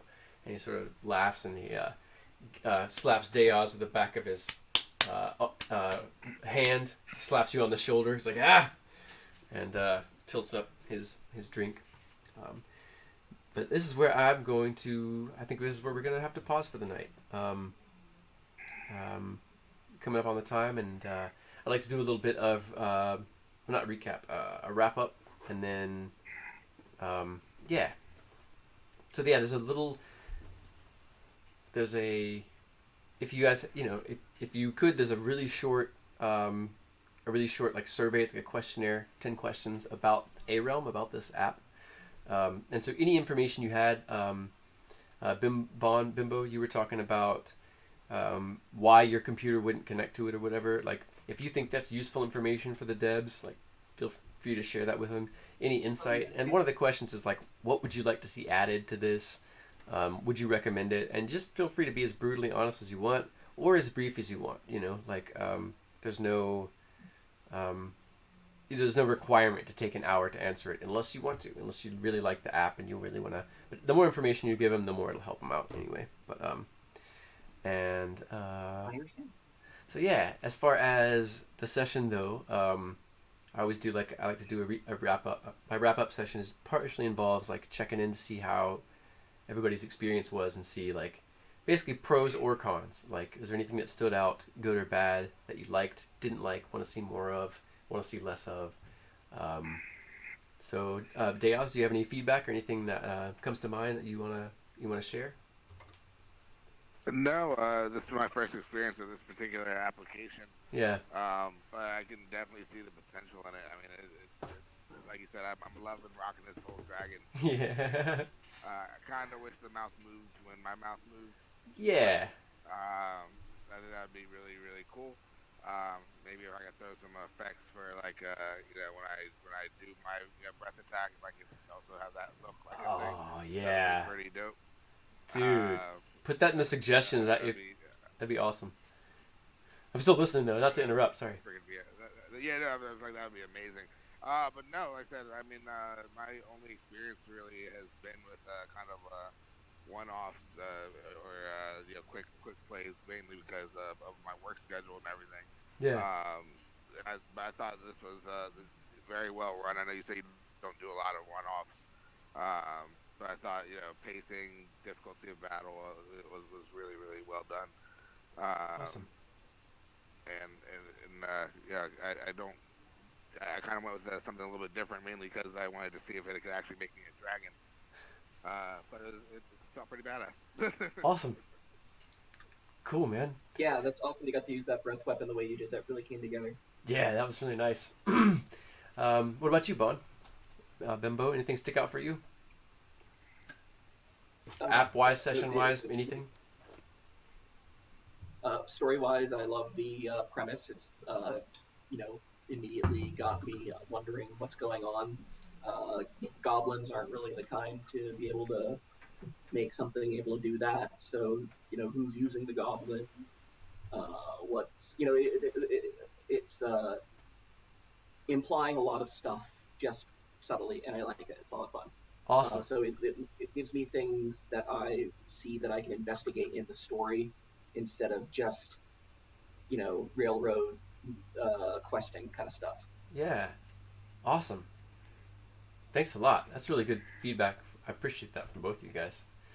So once we jump off, I'm gonna in the ARealm text chat on Discord. There are some links. And I'll go ahead and relink them or highlight them or tag you all in or whatever. So there's the post session review link for ARealm, and then for goodness, I'm trying to remember which name is which. So yeah, I'm just gonna call you Deyoz for the moment because that's the name I'm looking at. Deyoz, if you Sure. if you enjoyed the session with me particularly and you want to take the time and give me a personal review, I'll send that link as well. That'll really help me out. I would totally dig that. But otherwise, you guys, I made you a player on my server, so you should be able to see all the updates or anything I post. I do one shots. I do 2 of these a month, and I do the same game.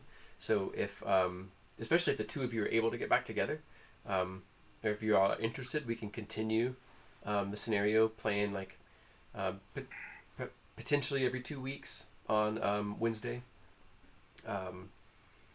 If that's interesting to you all. Anyway, keep that in mind, and I'm going to post those links. Thanks a lot. I had a good time. Thanks for joining me and playing, and thanks for dealing with all the little technical details and glitches and everything, and I'm glad it didn't get in the way of having a good time. Yeah, I'm glad to help, and I look forward to more. Awesome. Thanks a lot, guys. I'm going to jump off, and I'll talk to y'all soon.